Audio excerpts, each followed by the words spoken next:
Hi and hello, friends. It's me, your old pal Voltaire, and welcome to Friday night. Welcome to the mic drop, where it's your solace from the real world, everybody, from all the headaches from work and life, where you can come around and hang out with some friends, get some high quality content, get some honesty, and get some friendship.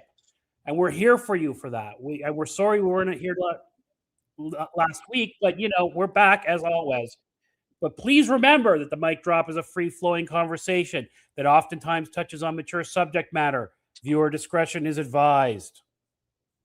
Thank you, Voltaire, and thank you, one viewer keeping my channel alive. Rational Skeptic is in the chat. And appreciate you.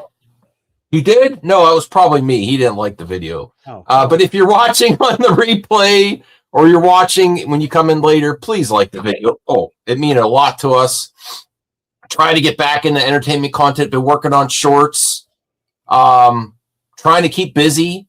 I am trying to get back into entertainment more too, just as a distraction from the real world. You know, we did a little segue of or a little side project of the political channel, and I still want to do it. It's just, I'll be honest, unless you're like having a full-time job and doing that's really hard, but covering politics at all is really difficult. Not that I don't want to, not that I don't have strong takes, but covering stuff as they happen is kind of, it can be sad.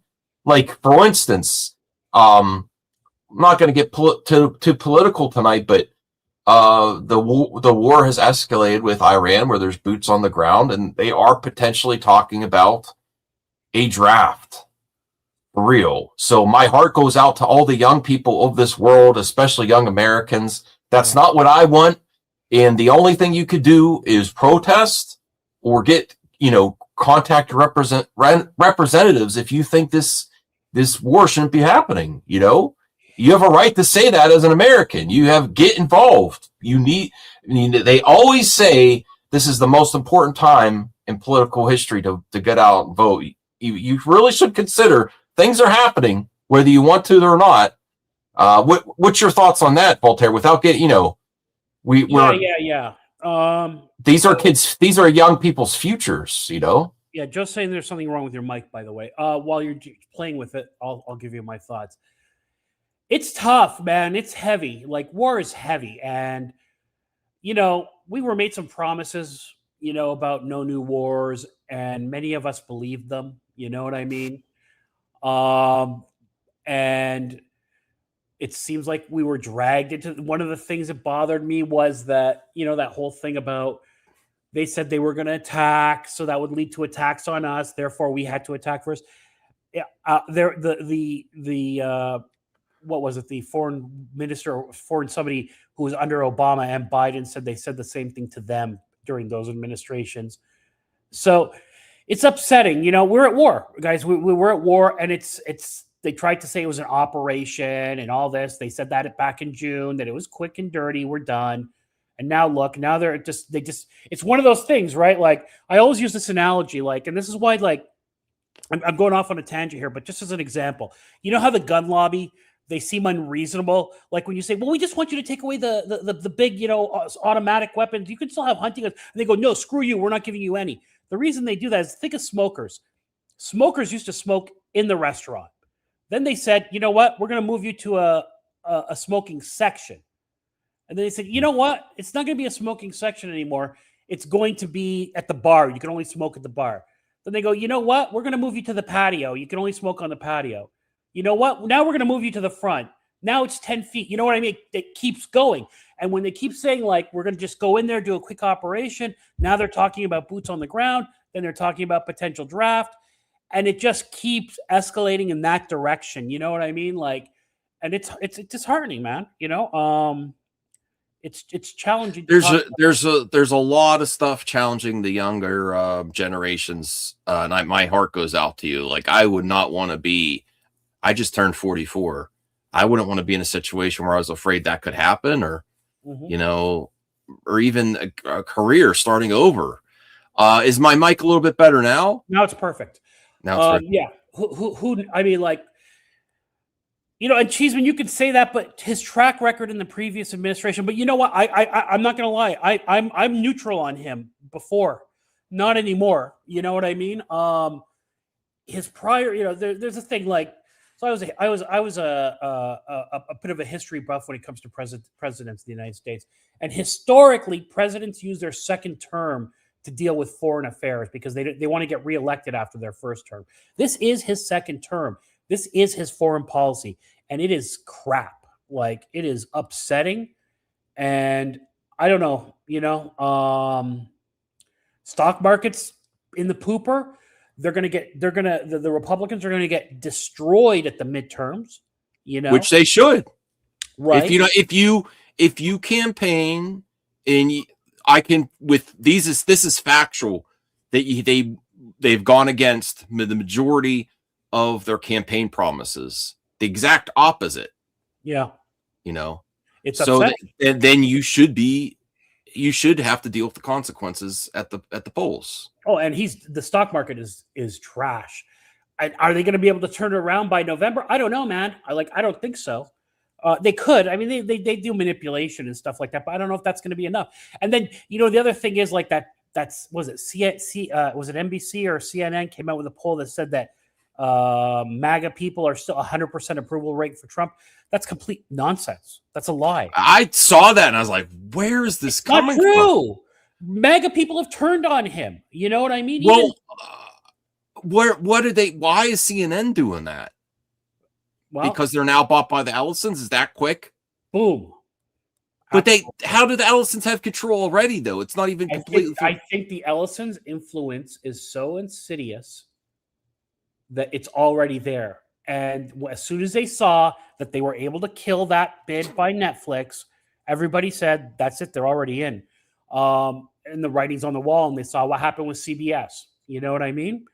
So I suspect it's like that. Now, these things, like you hear about this, like Kim Jong-un, he just won an election. I think they said he won 99.2%.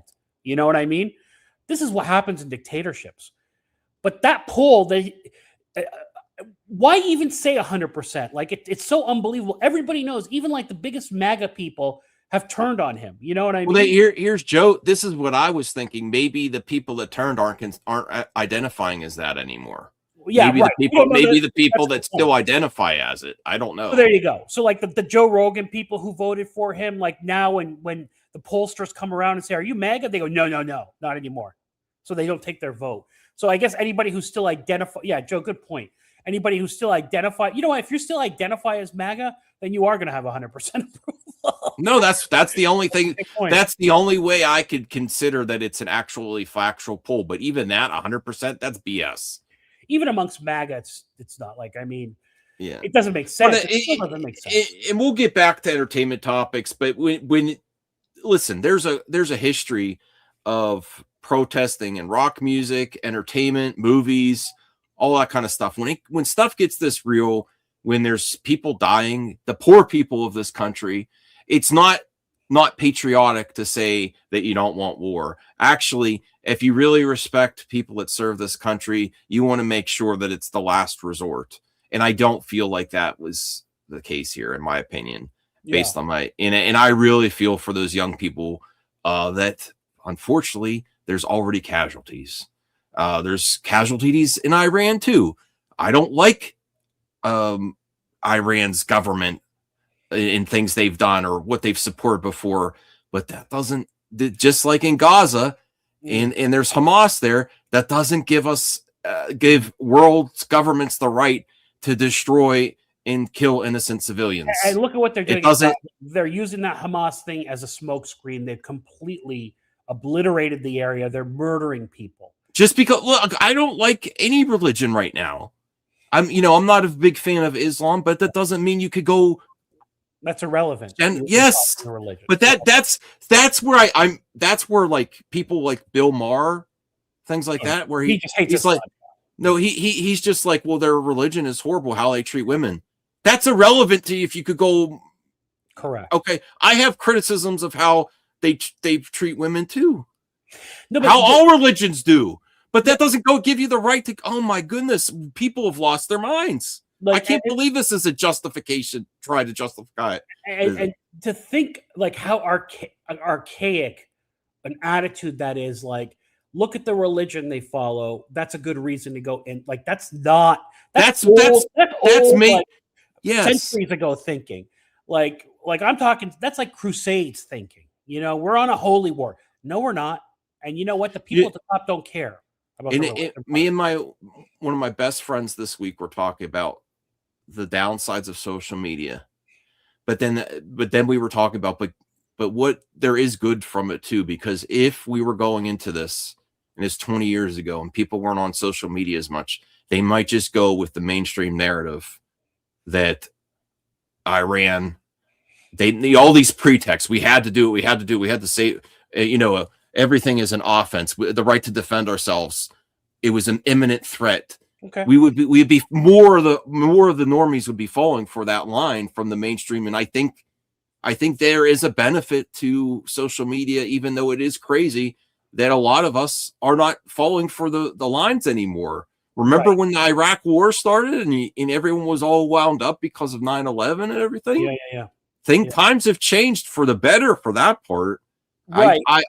I mean, there are still people buying the narrative, the pretext that governments do all the time, that, we had to do this. This is and we're we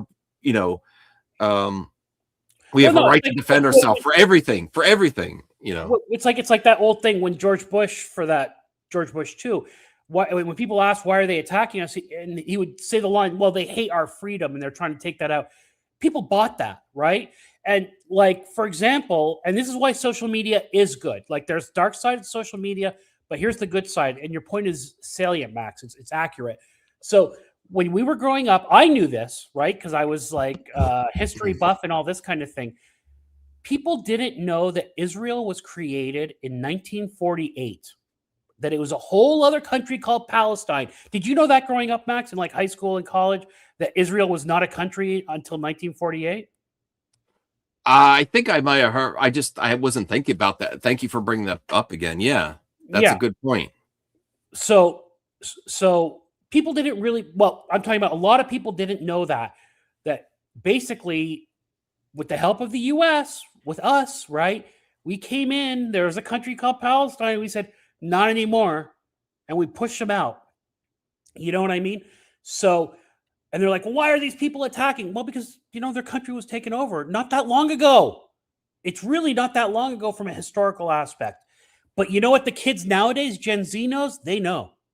They're very much aware that this is a conquering force, and that's why they're protesting and they're anti. So that's the good side of things. People are more informed because of social media, because of AI, because of all that stuff. Again, there is a dark side to it, of course, but that is the positive to it, in my opinion. Yeah. Let's get to Rational Skeptic. And we might invite Joe on. Yeah. Joe, thank you for helping me with StreamYard, by the way. I didn't anticipate you being in the chat because it could get, Joe could pop in at any time because this is his StreamYard. He has the power. So, but because people are going to skew or twist my words and form a narrative that I am against Supergirl and James Gunn and Lanterns, and I'm absolutely not. I just think the air is out of tires for what they're doing. I don't feel any momentum. We're less than 100 days away from Supergirl. Supergirl was one of my most anticipated from the slate. I'm just not feeling it. Spiderman blew past DC's numbers for their trailers. And when you say that, does that count or not? It absolutely does count. When you're talking about how prevalent social media and phones and in the internet is to younger generations, you have to have hype. I'll get to that. Let me get to the super chat. So Rational Skeptic DM me DC news. So we'll bring that up first here. I am not supporting DC anymore. No, but it's not because of Gunn or Zack Snyder or anything. Because of the Ellisons. Yes. And I am one. I am very nuanced. I am one that says that, yes, a lot of the studios were very left leaning before. So now the scales are they're all going to be right leaning and kiss Trump's ass. F that. No, I'm not supporting that. That's the other reason I support AI. They're like, Max, you support AI? I'm saying if the industry is going to use AI and replace workers, then we should use AI for our benefit, as long as we're not making money off it, unless you're doing something original with it, not just using IP characters. If you're doing IP characters, I put that in film category. Do what you want, have fun. Don't I do believe you shouldn't try to defame people, put them in situations, but if you're doing it for a story, I think you're public domain, or I'm not public domain, public personalities. I think you should be able to do that, have some fun with it, as long as you're not. Nobody make any AI of Max doing weird things and send the clips over. I said no, so I can put them on the show. Everybody, don't do weird things with Max. I don't know, with girls or with fast food or whatever other tropes you guys want to attack him, or turkeys, whatever you want to attack him. Turkeys. Don't make those and send them to me. So I'm just saying, as fandoms, stop begging for corporate companies that give $1 billion to Zaslavs, and just do what you want with the IP with some AI and have some fun. Stop wasting all your effort for companies that don't really care about you. They only care about your money. They don't care about workers. They only care about IP, golden parachutes, executives, and stockholders. They take away value from the consumers. I'm disconnected. I'm going as much off the grid as I can as being a YouTuber. They're gonna fail. Here's the thing. So again, I hate to give him credit, but look at Perp. Perp is a talented fella, and he hasn't got studio backing. Look at some of the AI stuff Perp is doing on his channel, everybody. It's terrific. You put AI in the hands of a talented guy who might not have studio backing, and the doors are wide open. This is my whole point with it. Like, the gatekeeping is going to be eliminated. But go ahead. I love a good Jeff Snyder quote. Thank you, Rational. Yeah, and please remember to hit that like button. Really, really help us out here. Jeff Snyder, with the Paramount WBD merger heating up, my sources say it's looking increasingly like, oh my God, I called this so long ago, and I really wish Joe would come on now. He's going to say it's a scooper, so it's probably wrong. That's what he's going to say. He doesn't trust him. He's allowed. I called this a mile away about Muschietti.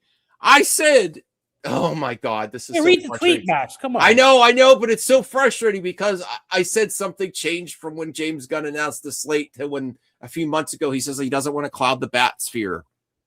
He doesn't want to. Yes, Joe, please come on so we can get an opposing opinion.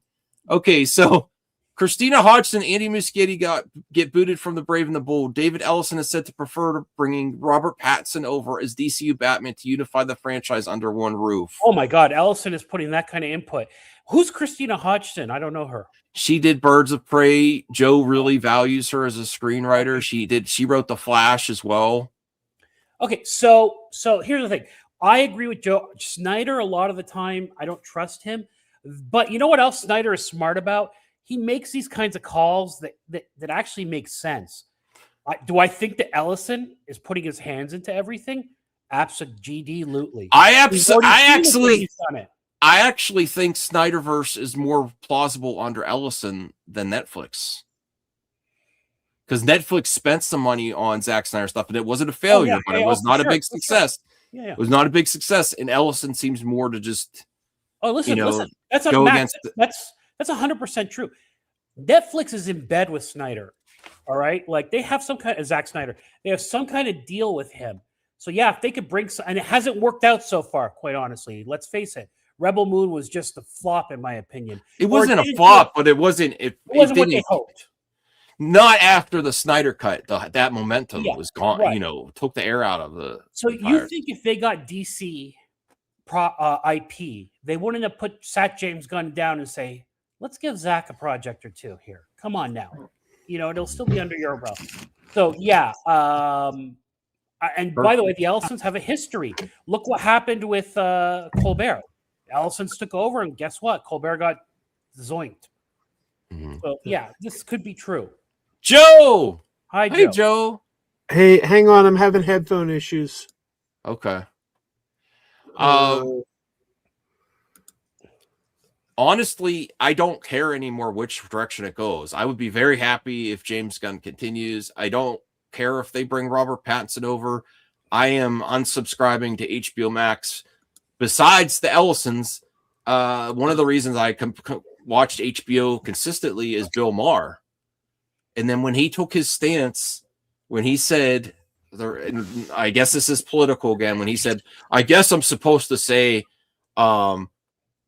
something happened this week is when they started the war with Iran. He said, I guess I'm supposed to say I'm not happy about it. But he's like, you know what? They're a horrible country that supported certain things and the way they treat women and the religion. And I was like, really? That does not justify, doing things in the school that was bombed and all those children. And I'm like, I am so done with that thinking on mainstream media. I am done with Bill Maher after that. I've hung on for lots of times. Yeah. He's been super lenient to the not Jewish people. There's a separation from Jewish people and Israel, the government of Israel, and what they do. He's super lenient on them and what they do. And I just can't do it anymore. So there's lots of reason I'm just not supporting HBO anymore. I'm done. I don't want to have any part of these. If you can hear me, like raise a hand or something. Yeah, we can hear you, Joe. Because I can't hear you guys. You might have to come in again. Huh.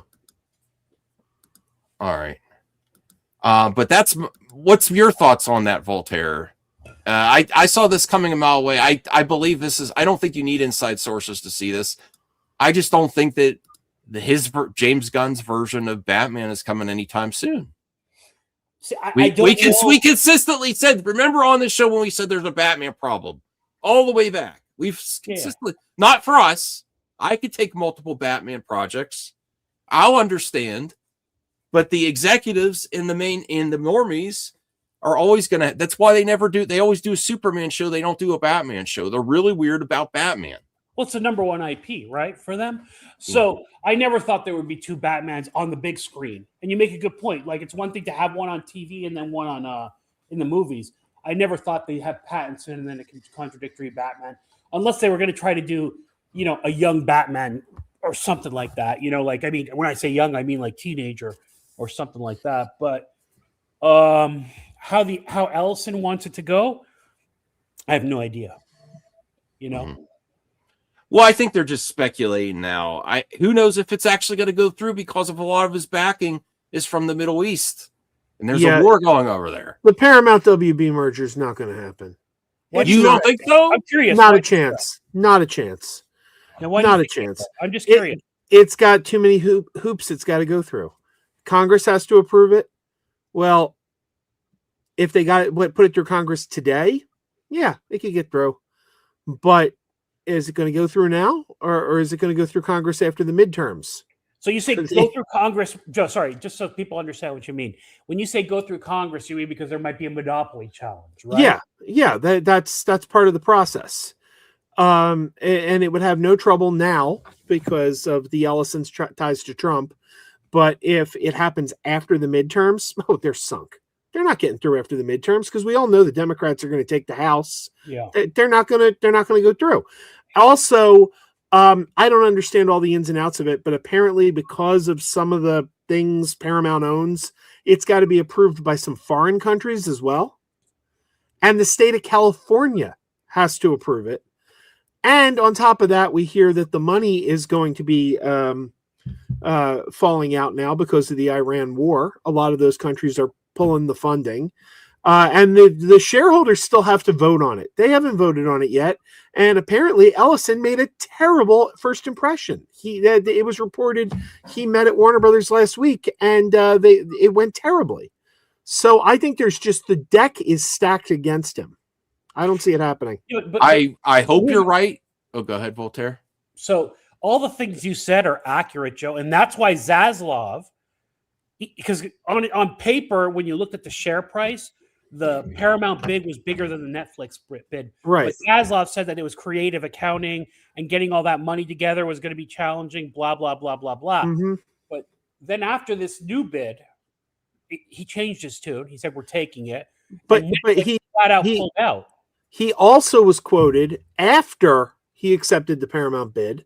He was quoted as saying, I don't care if it doesn't go through, because if it doesn't go through, we're still going to collect a fee from them. And he did say that. That's yeah. true. So it's like, I don't think it matters. Like, I think he probably looked at the thing and was like, oh, they can't pull this off, but what the hell? I'll take the fee that I'll get if it falls through.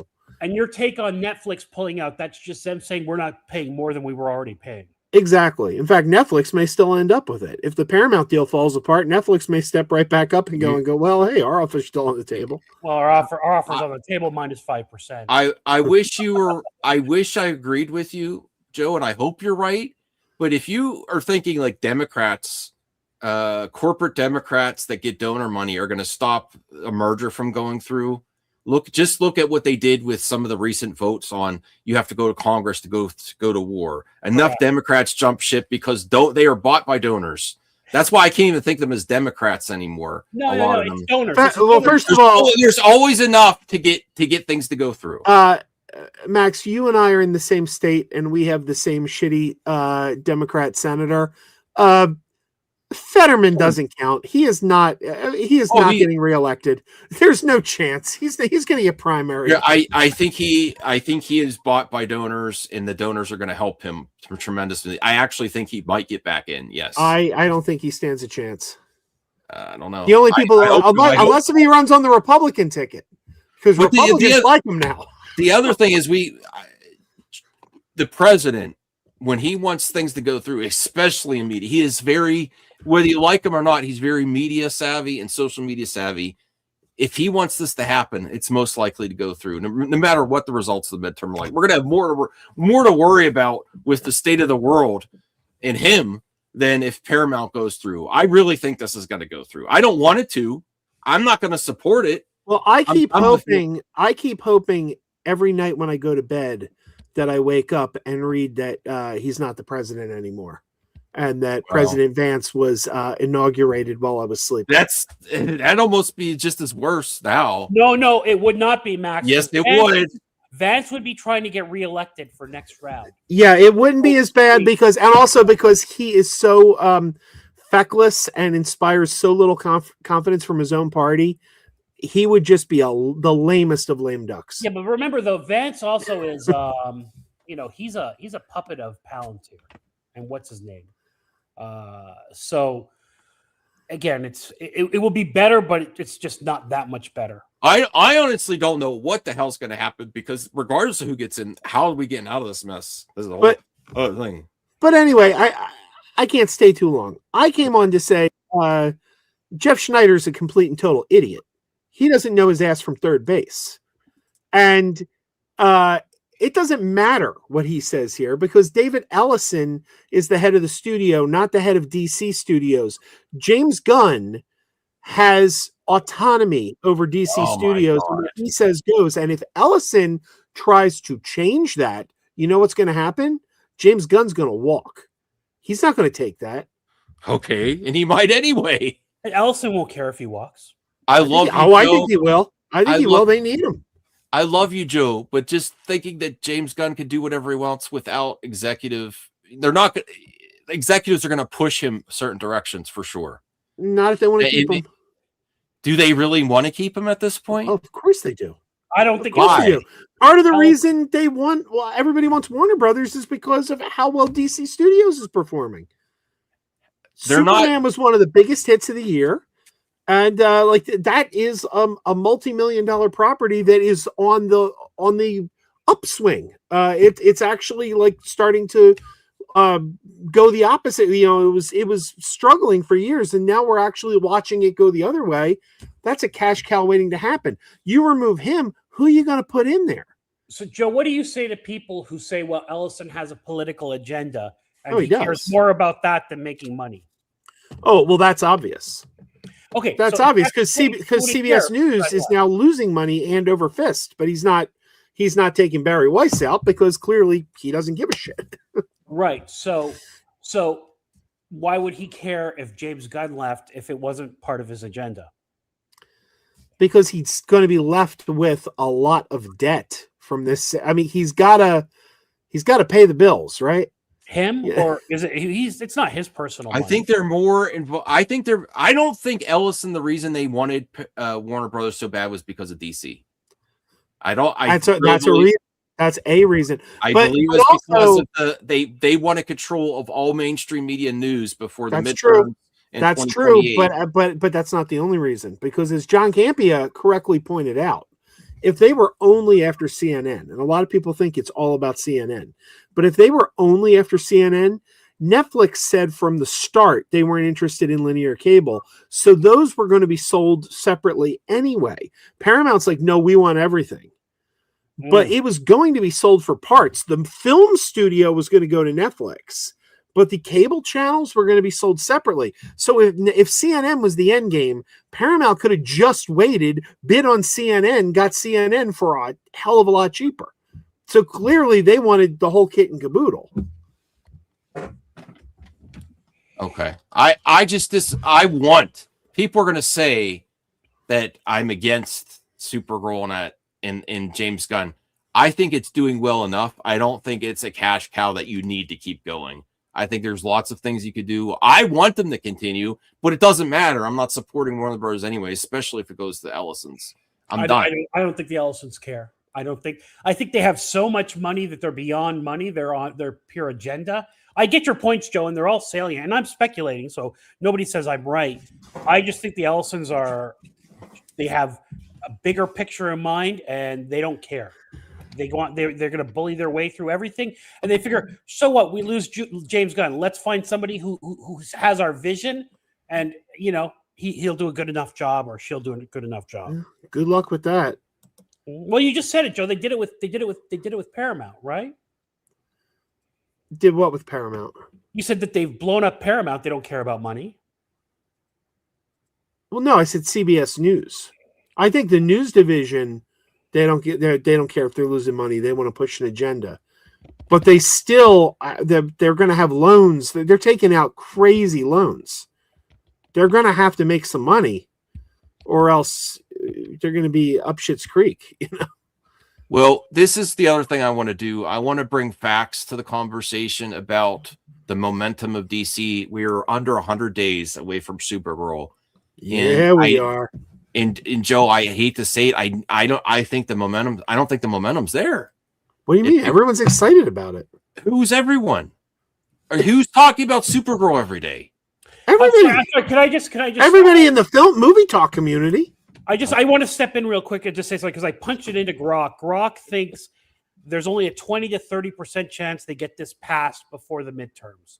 And most likely, so Joe's point is accurate. It'll be after the midterms, most likely. According to Grok. And I say that's irrelevant. Even if there's a blue wave, because of the donor there's fund. enough because the uniparty theory and enough are bought by both, these corporations, by Democrats and Republicans. They get what they want, and a merger is money. They want this to go through too. And honestly, I don't think every time I hear a monopoly or everything, it usually goes through. What's the last thing that you heard? Oh, monopoly concerns didn't not go through. Voltaire, I'll wait. Will you think of one?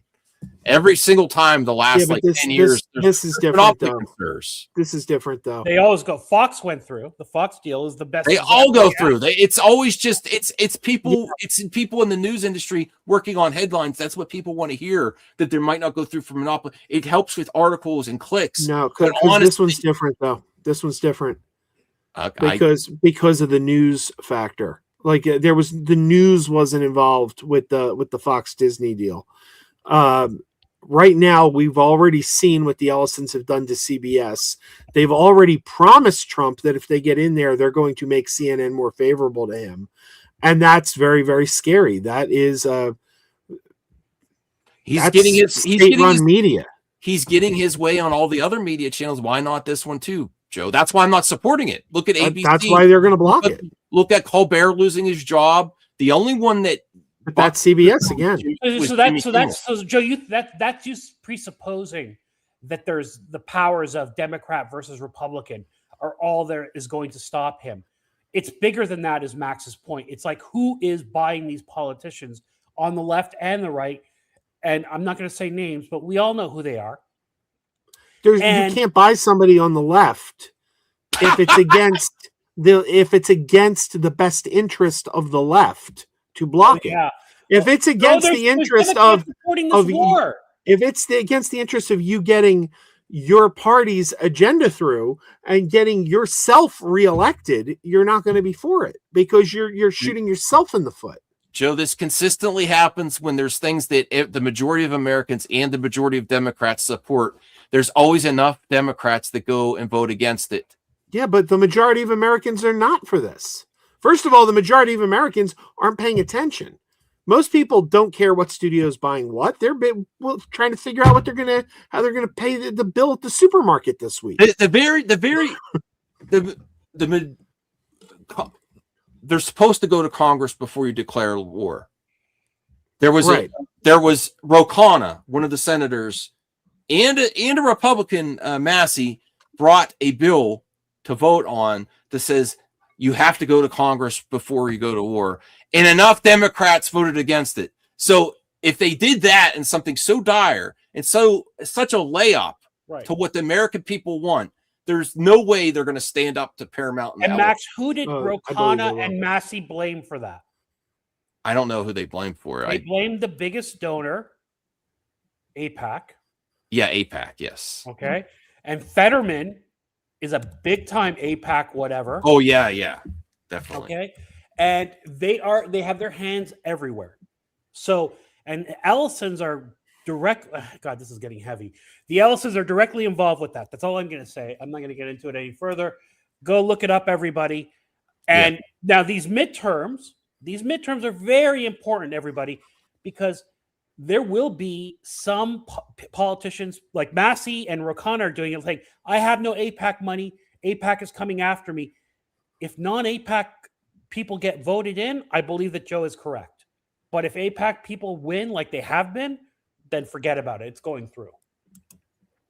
I think there's enough money to be made that they want it to go through, regardless. They're all bastards. They all just want the money. They don't care. Joe, I'm with you somewhat politically, but once you realize the Democratic Party and the senators are not your friends and they just vote with what donors want, there's enough of them. The Democrats suck. I'm a Republican. Yeah. Okay. But the Republican Party's dead. There is no Republican Party anymore. We really need a third party. We really do in this country. The Republican Party ceased to exist. The current party is not Republican. Trump was never a Republican. We have the MAGA party now. That is that they don't stand for the ideals of the Republican Party. Okay. So I will keep voting Democrat, not because I'm Democrat, but because what else is there? No, and you guys live in a swing state, so that's very important. You know. All right. Well, let's get to the trailer views for Supergirl versus Spider-Man. Well, why are we talking trailer views for Supergirl versus trailer Spider-Man? views, engagement? That's the way of social media nowadays. But I mean, that's like this is like the biggest no shit subject ever. You're talking about the biggest superhero in the world versus Supergirl. I mean, it would be shocking. The only way you have a story there is if Supergirl has more views, because that's shocking. Well, no, but maybe it's still a data point, Joe. That's like saying let's compare the bank account of Elon Musk and Max. Well, no, you say, oh, look at this, Elon's got more money. I'm gonna be like, no shit, I could have told you that. I'm saying the point of this comparison, Joe, is that Supergirl and DC aren't even in the ballpark of what Marvel is doing. I don't feel the momentum's there. I would love to be wrong. Well, people are very excited about this movie, but it's not going to do as well as Spider-Man. Of course, I don't think so. This movie isn't going to do as well as Superman because it's Supergirl. I think it's going to do a fraction of what Superman did. Yeah, well, no, that's the point by Joe. And it's DC not going to do as well as Superman. It's not. Yeah, Warner Brothers and DC expect that though. They're not expecting this to do Superman numbers. It's Supergirl. You expect Warner Brothers and executives to be realistic about expectations on DC projects all of a sudden because they have the They haven't the whole history of DC. But now that James Gunn's there, now they're going to be. When have they been unrealistic? The whole history of Warner Brothers since Christopher Reeves and Michael Keaton. When? All the time they change based on what's happening. They're not. They have unrealistic expectations consistently. I don't know what you mean by that. On their projects. Oh, this is good enough. We're gaining. They flip like a dime on directions of DC for years based on the results from. Well, if what they're doing isn't working. But how can you gauge that, Joe? By money, views, engagement? Yeah. Okay. Well, so, but you know what you're going to get. You go into something with an expectation of this is what this is going to do, and I guarantee there isn't a single person at Warner Brothers that is expecting Supergirl to do Superman numbers. I agree with you that they shouldn't expect that, but I disagree with you that executives don't have unrealistic expectations consistently, especially at Warner Brothers, following them for so many years, and they are not going to be thrilled by underperforming Supergirl. And they're not realistic. I don't think it's going to underperform. I think it's going to perform exactly where it's supposed to perform. All right. It's an interesting data point nonetheless, Joe. I get your point. You're right. It's not going to be as big as Superman. It's just not. It's a girl superhero versus Superman. You know what I mean? So, and it's not going to be as big as Spider-Man, obviously. So, but it's still an interesting data point for hype. And I think that's what Max's point is. Yes. Let's just compare the views. 23 million 3 months ago. Spider-Man got this in an hour. 399K likes. And then we're going to compare Supergirl to Superman too, to see, just to gauge how the views are there and engagement on Superman versus Supergirl. I agree with you. It's probably going to do less. Let's bring up Spider-Man here. And you're right. He is one of the most popular. I don't know if you're saying he's the most popular. Spider-Man is the most popular superhero. I don't know. I didn't know if Batman. Yeah, Spider-Man's more popular worldwide. Okay. Spider-Man's the most popular. 808K likes already, and 21 million views already. Yeah, so Spider-Man kicking, so if it was Spider-Man kicking Batman's ass, this would be bigger news to me, but it's still a good data point to show you how big a difference there is. The closer comparison, I think, would be Mandalorian versus Supergirl hype. You know what I mean? No, Mandalorian is my most anticipated film of the year, and Supergirl is my second most anticipated. I've been talking to people, all right, and I'm just talking water cooler talk with normies, and they said all their kids are super excited for the movie because even though it's been 3 years, they still love they all had Baby Grogu toys and all that kind of thing. So it's interesting. All right. So if we compare Supergirl trailer to Superman, the first teaser, 62 million views, 102 million likes. So you're getting a third of the likes for Supergirl. I'm just going to say, just as a guess, you're probably looking at about a third of the box office. Oh, wait a minute. Hold on. Yeah. Is that a screenshot? Is this a screenshot or is this from today?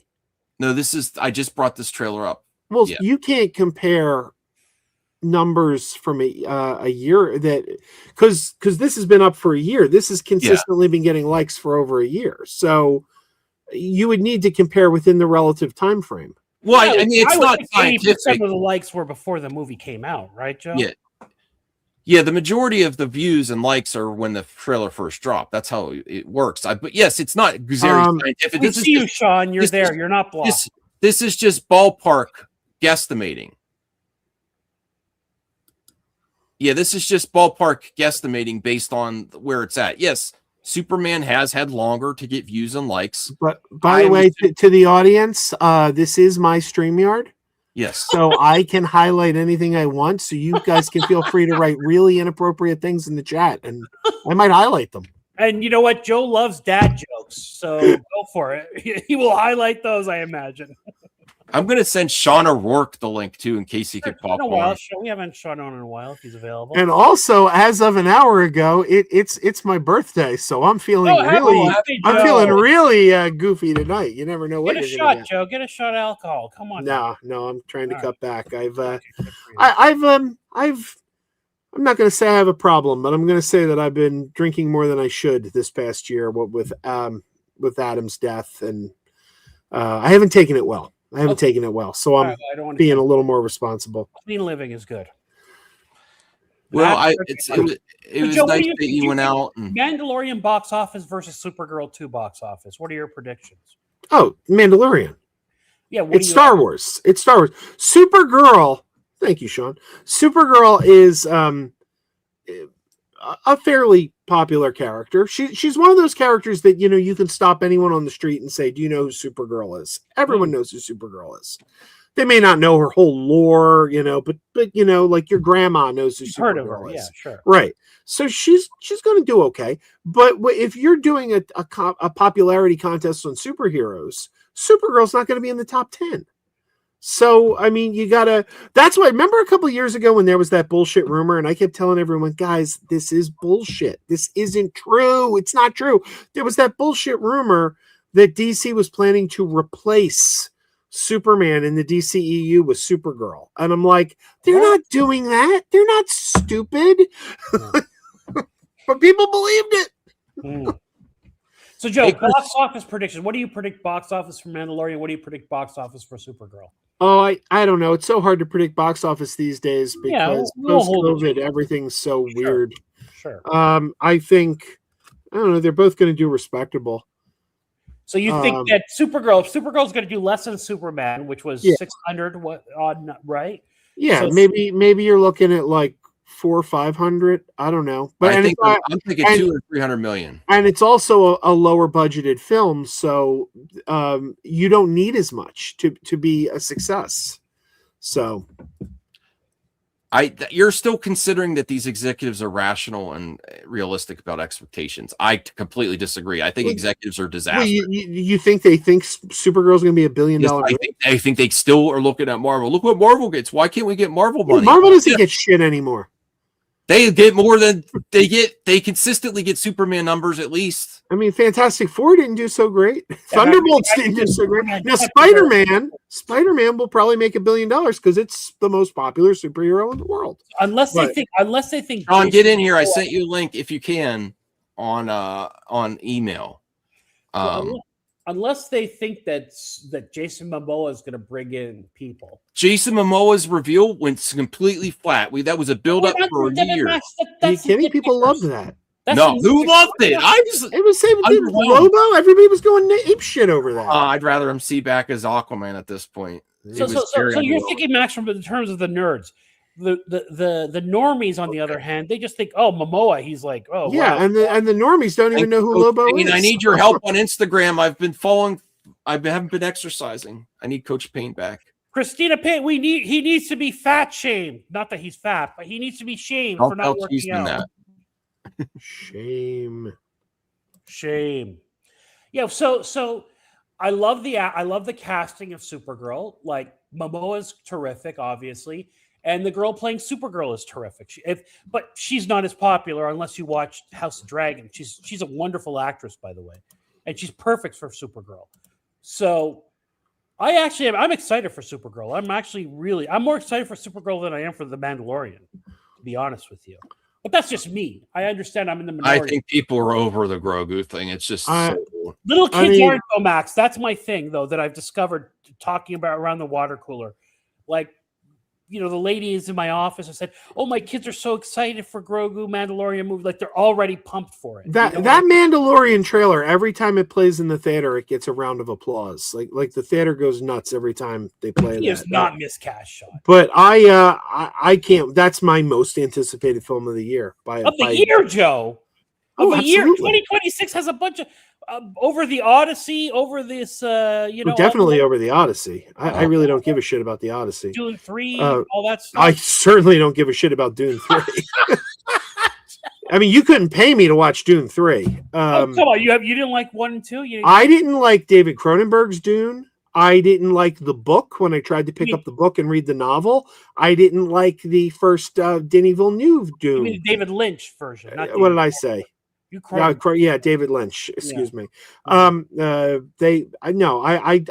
I don't get Dune. Like every time I'm like, this is boring as shit. Like every version of Dune, I've been like, this is boring as shit. So yeah, no, I'm not going to waste a second of my time with Dune. I got to tell you, I love those first two Dune films, and I like the David Lynch version. I love David Lynch, and I like the version. But I'm excited for. I'm more excited for Dune 3 than I am for the Odyssey. I'll tell you that right now. And I really don't care for Christopher Nolan. I think Christopher Nolan's Nolan. overrated. That's a hot take. He's He's extremely overrated. Yeah. He's very hit or miss. I'll tell you. Here's my take on Christopher Nolan. There's two movies that I think really illustrate why I don't care for Christopher Nolan. What's that? Cheeseman goes, David Cronenberg Dune would be wild. I would agree with him. Yeah, now that I said it, I do want to see a David Cronenberg Dune. I would pay to see that one. Now, the problem with Nolan is the guy's all mixed up. He makes this movie The Prestige, okay? Wonderful film. And I hate it. I hate The Prestige. My God, Joe. The Prestige, it's about like magicians, like in the Victorian era, right? Wonderful. And he puts all this weird shit like cloning in there. Yeah. Like there's like all this like sci-fi elements, like there's clones running around. And I'm like, but then he does Batman. And Batman is a fantasy character who lives in a fantasy world. And he makes that hyper realistic. And I'm like, you really took the fantasy character and we're like, this has to be hyper realistic. But then you took something that exists in the real world and you made that a sci-fi fantasy. That's mixed up, man. You mixed them up. We're gonna get the Rationals super chat in a second. But Joe, you completely missed the environment of superhero films and Batman franchise at the time. Why was it called Batman Begins? It was an origin story. They needed to be that, and they needed to begin again after Batman and Robin destroyed the momentum of Fully Batman. disagree. Everyone hated that movie. I hated that movie. I hated that movie. It doesn't change anything. Why did they hate it? Because it was so over the board, the one-way scale. So what did they do? They scaled it back the other way and went extremely realistic to begin again. And I hated it. And that was the environment. That was what the audience was demanding at the time. That's not what the audience was demanding. The audience was demanding a good movie. Yeah, people loved it though, Joe. People loved it. So, and you can't say the Dark Knight Batman Begins. No. Batman Begins was all right. I didn't have a problem with Batman Begins. Batman Begins was okay. My problem started with the Dark Knight. Yeah, because Batman Begins was a response to Batman and Robin, just like Man of Steel. Was a response to Superman Returns that was too nostalgic and played it too safe. It didn't, though. They also wanted a different, after the success of the Dark Knight trilogy, is a big pull as to why we got Man of Steel and more grounded Superman. And another reason why Christopher Nolan destroyed the DCEU. Oh, my goodness, Joe. As much as I hate Man of Steel, and I hate Man of Steel with a fiery passion, I blame that movie more on Christopher Nolan than I do on Zack Snyder. So you blame it on him because of his success with the Dark. I blame it on him because Zack Snyder had very little power on that film.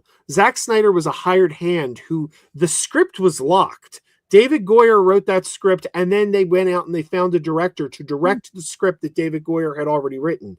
So Zack Snyder came in and was told, this is the movie you're making. So they gave him a shit script.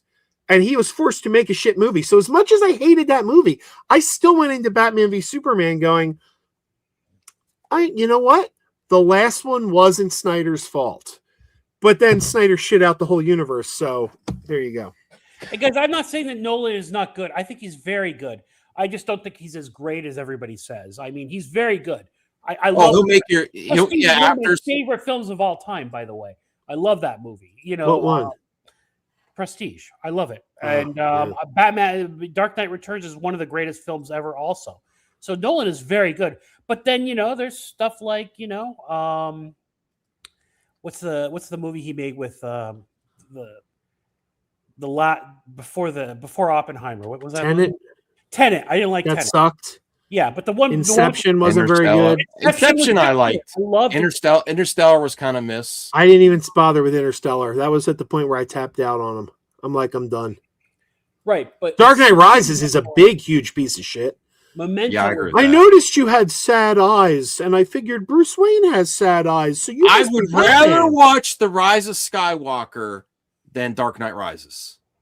Oh, that's crazy. Well, Tom. The Rise of Skywalker isn't that bad. It's not great, but it's You're got crazy. moments. When they wait around for Batman to come back, when the end game is to destroy the city with a bomb, and they're just waiting just to really give it screws to Batman, I'm like, this is the dumbest thing ever. They're just no one's trying to save these people. They're just waiting around for months and months for Batman to repair his back, to come back, and then let's ignite the bomb. It's the dumbest thing ever. And you know, Dark Knight Rises borrowed a lot from a great comic book story called Cataclysm in No Man's Land, where an earthquake. Did you ever read that comic, No Man's Land and Cataclysm? Not me. Cataclysm was a storyline where there was a major earthquake that hit Gotham and the city was devastated. But rather than repair the city, the government decided that would be too expensive. So they made Gotham City a no man's land and sealed it off from the rest of the United States. And it became like a gang war where all the villains basically were taking over sections of the city. It is one of the best storylines. And they tried to base Dark Knight Rises a little bit on that storyline. And it sucked. And I'm like, I'm never one that's like, you got to do a 1-to-1 adaptation, but it's like, you didn't do that story even the tiniest bit of justice. Well, let's get to the super chat. Thank you again, Rational, $5. I don't know if this, I'm assuming this is accurate. I think it's a horrible time for SAG to do another strike. SAG was unable to reach a deal. Are they really? Looks like the strike is more likely to happen. This will cause stress They're to halt. crazy. Then they don't want to work. That's the bottom line. You're not supporting, correct? you're not supporting unions, Joe? Not if the union's stupid. You have an industry that's suffering and trying to rebound, and you're going to put another bullet in its head. Now is not. It wasn't time to strike 3 years ago. Coming off COVID was the wrong time to strike, and I kept saying that. And if they're going to do it again, then they don't want jobs to come back to, because Hollywood is suffering. You need to fix the issues. I just don't like the third one. Yeah, no. I like the second one and the third one, and I like the first one the least, truthfully. Well, there was a temporary reprieve of the strike that was only going to last a couple years, right? When they ended the last one, and now we're almost out of time again. But there's going to be no business. This is a very bad time. Already, all the actors are leaving. The economy is bad, and there's a war going on. Yeah. This is Here's how I handle it, because if people want to unionize and you use your unions to get fair pay, I'm all for you. I support you, but just realize what that could mean too. Unfortunately, they say there's never a good time. That's the argument. There's never a good time to strike, but there could be the worst time to strike. This is you're going to have another long gap where there's no movies getting made, and then the theaters are going to struggle, and theaters are going to close, and that have supported entertainment for years are unplugging because of finances and also fatigue of all this bullshit that's happening at these corporations. Gas prices go up. Forget about it. Rational sent you an article about it, Max, if you want to pull it up. Yeah, this is just like these millionaire actors thinking that this is a good time. There's no way they're going to do it. The millionaire actors are not the ones that are going to suffer. It's the people. But that strike at this time is just. But it's the smaller actors who are going to suffer the most. They're going to suffer if the business is. They already go out of the country and only bring the main actors to work in Europe and New Zealand and Canada and Mexico, so they could get around the SAG contracts. They already do this. Wait, Max, did you say you don't like the Planet of the Apes movies? I love the Planet of the Apes movies. Then why is Anthony saying don't get Max started on the Planet of the Apes movies? I didn't think they were amazing. I think they were a little overrated. They were great. They were good. The Mark Wahlberg one wasn't very good. No. The recent my favorite of the recent ones was actually Rise, the first one where John Lithgow. Yeah. That was really good. That was something different. That was good. I mean, they'll never top the first five. The first five Planet of the Apes are the best. AI is destroying them. The motion capture looks really nice, but my God, that John Chambers makeup, you can't beat that. Okay, so Rational Max, I DM'd you an article on SAG strike. Yeah, we'll bring that up. What does our timing look? We're about an hour, probably. I actually got to get going. I couldn't stay long, but well, thank you, Joe. I really, brother. Happy birthday! I really appreciate you helping me out with the channel. Awesome shirt. I think Back to the Future 3 is my favorite after the first one. So it's the funniest thing. Are you familiar with Robbie Retro? Do you know Robbie Retro? No. Okay, Robbie Retro, great YouTuber. I met him for the first time in California when I was at the Adam Memorial. And these guys, BC DeLorean, they have a YouTube channel too. They make all these custom-made cars. They made the Wolfmobile. So I was watching Robbie's video on when they were getting the Wolfmobile ready, and one of the guys from BC DeLorean was wearing this shirt, and I was like, "Holy shit!" Back to the Future, my favorite 3 movies in the world. I've never seen a Back to the Future shirt that had the train on it. Mm-hmm. So I wrote in the comments, I'm like, "Dude, Robbie, where the hell did he get that shirt?" And he's like, "I don't know. It's really cool, isn't it?" So I started scouring the internet it took me 3 days to find this shirt. Like I'm typing in like every search. I'm like Back to the Future T-shirt, train, Back to the Future 3 T-shirts, locomotive. Like I'm trying to get just the right keywords. I don't know what nothing was coming up. Finally, whatever it was, I hit the magic words that made the shirt come up. It's Fright Rags, FrightRags.com. And I'm like, there it is. And I real quick ordered it. That's awesome. I love the, I love my rating for Back to the Future is the first one, obviously, is the best. Number 3, and then number 2 at the end. Because I think number 2 holds up the least. Yeah, I would probably the special effects, the thing they did with Christian Glover. Well, I think the special effects look great. My issue with number 2 is that it's a film that can't stand on its own. Like it picks up from a previous film and it doesn't have an ending. It ends on a cliffhanger. And some of the stuff they did with was too over the top and cheesy. That took me out of it a little bit. One bit that I think is out of place in Back to the Future 2 is having Michael J. Fox play his own daughter in a wig. Because there's movies like, I don't know, Big Mama's House or Diary of a Mad Black Woman, all those Medea movies. That's like, having a man in drag and like pretending like, it was over the top. It was like it was like the clumps in the night. But that's a style of humor. But that's not the style of humor Back to the Future was. So that felt weird. I don't know. Part 3 is my favorite. Part 1's my second favorite. So Joe, you're more importantly, you're a guy who probably has plans for your birthday. What's the big plans for the birthday for Joe? We're having karaoke next week. We're going to karaoke next weekend. Oh, I wish I could go. That's about it. I want to visit you. It's going to get harder to even visit you. The gas prices are exploding. Yeah, well, I still want to come out your way and do a video at the Monroeville Mall. Sure. But I don't know when I'm going to be able to do that. It's really tough. And, you see our kittens? Yep. Yeah. Did you see I was at the Puente Hills Mall? I went to the Puente Hill. Finally. Oh. Joe, finally, you're in my neck of the woods. When were you there? 2 weeks ago. Oh my God. Wow. Yeah. Really? Yeah, I've been there. I worked there before. Oh, really? Talk about a dead mall, man. Now it's dead. Yeah, I was so excited. I've wanted to go there forever. They keep saying it's going to get torn down, and I don't want to. I mean, when I look, all things considered, I would have rathered if I didn't have to go to California this year, because not that I have anything against California, but going to California wasn't on my agenda for this year. It took.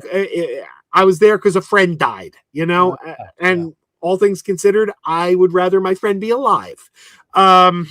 So going, I wish I didn't have to fly to California this year. But the one upside was when I found out I was going to California, I'm like, I could finally go to the Puente Hills Mall. So, and while we were in the parking lot, did you watch my video, Max? I saw the thumbnail. I didn't watch it. I want to watch it. I'm going to watch it, Joe. Now. While I was in the parking lot, a powder blue Volkswagen van drives through the parking lot of the Puente Hills Mall. And we're all like, oh my God, it's the Libyans. So And Joe, you know that guy knew what he was doing. no, Joe, the Puente Hills, so that's kind of a greasy area nowadays. You know what I mean? It's I not the don't best. know. I don't know the area. I don't know anything about it. I worked at the mall there many years ago, and it was already dying back then. So now I'm surprised it's still even open, to be honest with you. Did you know about the McDonald's in City of Industry? I watched that video. That was a good video. I couldn't believe that janitor. That was amazing. I got to check this video out. Voltaire, do you know about the McDonald's in City of Industry? There's something there. I can't remember off the top. There's an industrial park in City of Industry. There's an industrial park, and there's a fake McDonald's, but it's where they shoot every single McDonald's TV commercial. Oh, I didn't know that. And the movie Mac and Me was shot there. The movie Big Daddy, any movie that has a McDonald's scene, it was probably shot there.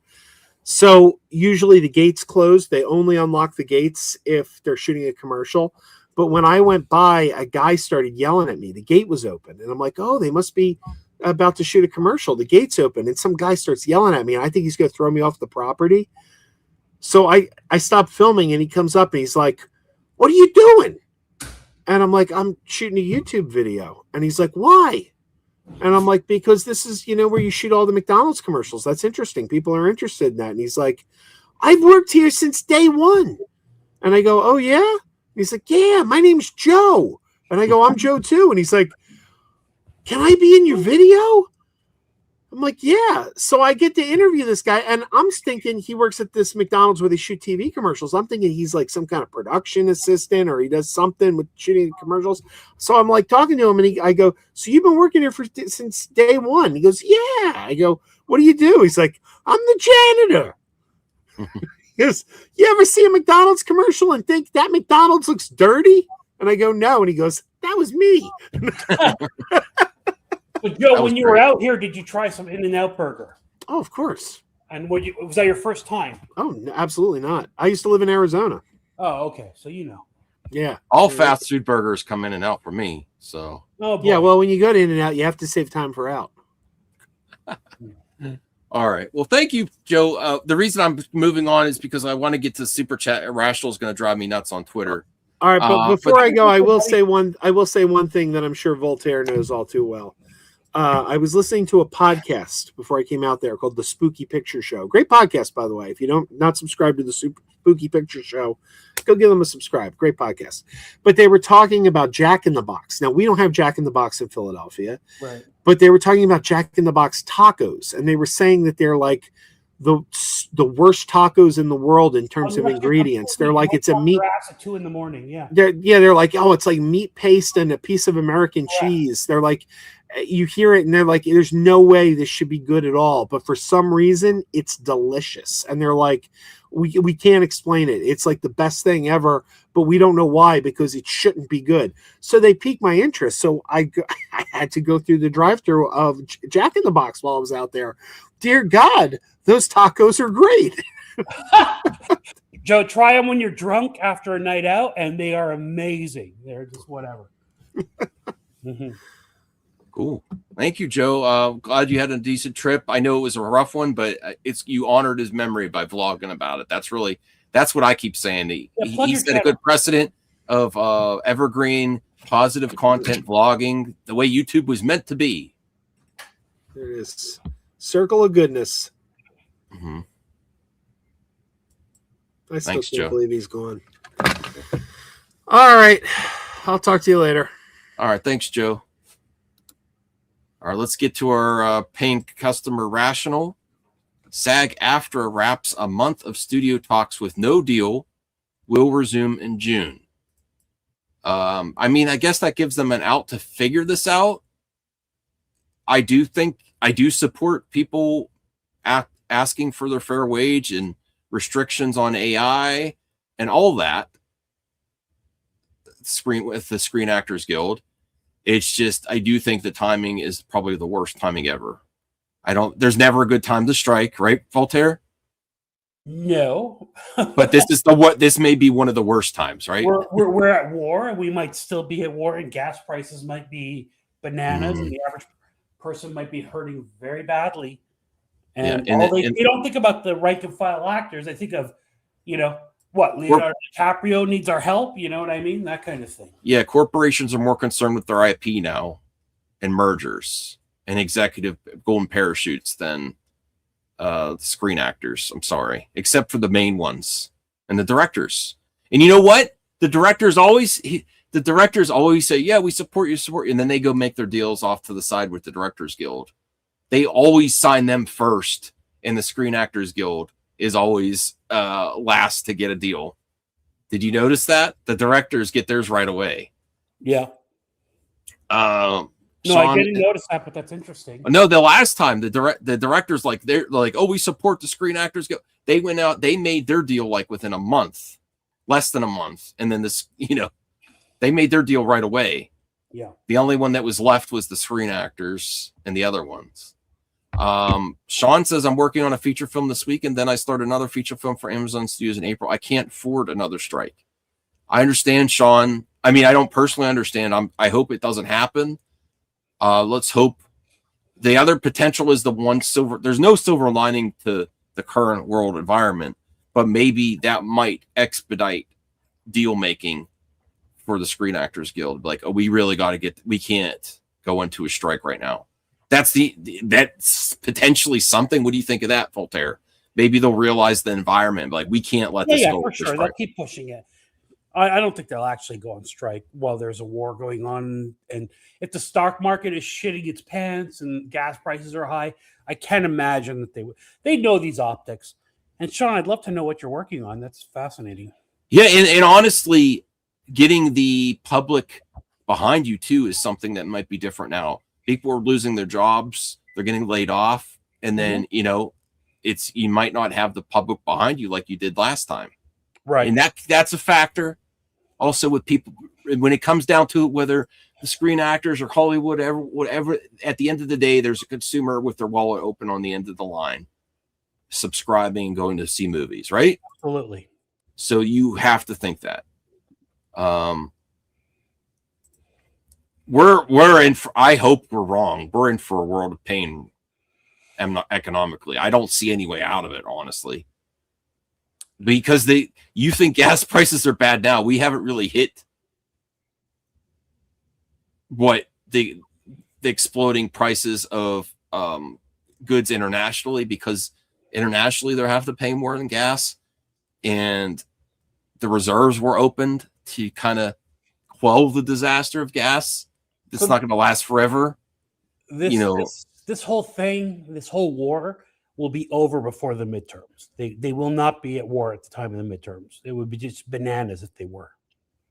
Iran said they want to. They want us to they do do. midterms. But can they hold out is a question. You know what I mean? The way they've been doing it, I think they can. Interesting. I don't know. I don't know. All right. So let me see what. If we hit with the recession, borrowing money to make movies and TV shows will be stalled. Yeah. Studios borrow money from 16 different banks. They don't spend their own money. Okay. Fascinating. Concluded a month of negotiations with major studios without reaching a new contract, and will resume talks in June. The outcome was not unexpected, though negotiators had held out some hope that a new contract could be reached in March. So they're saying they expected not to come with a deal, just hope that they would get it earlier. They always wait to the last minute. This is just like government shutdown. Yeah. They always wait to the last minute.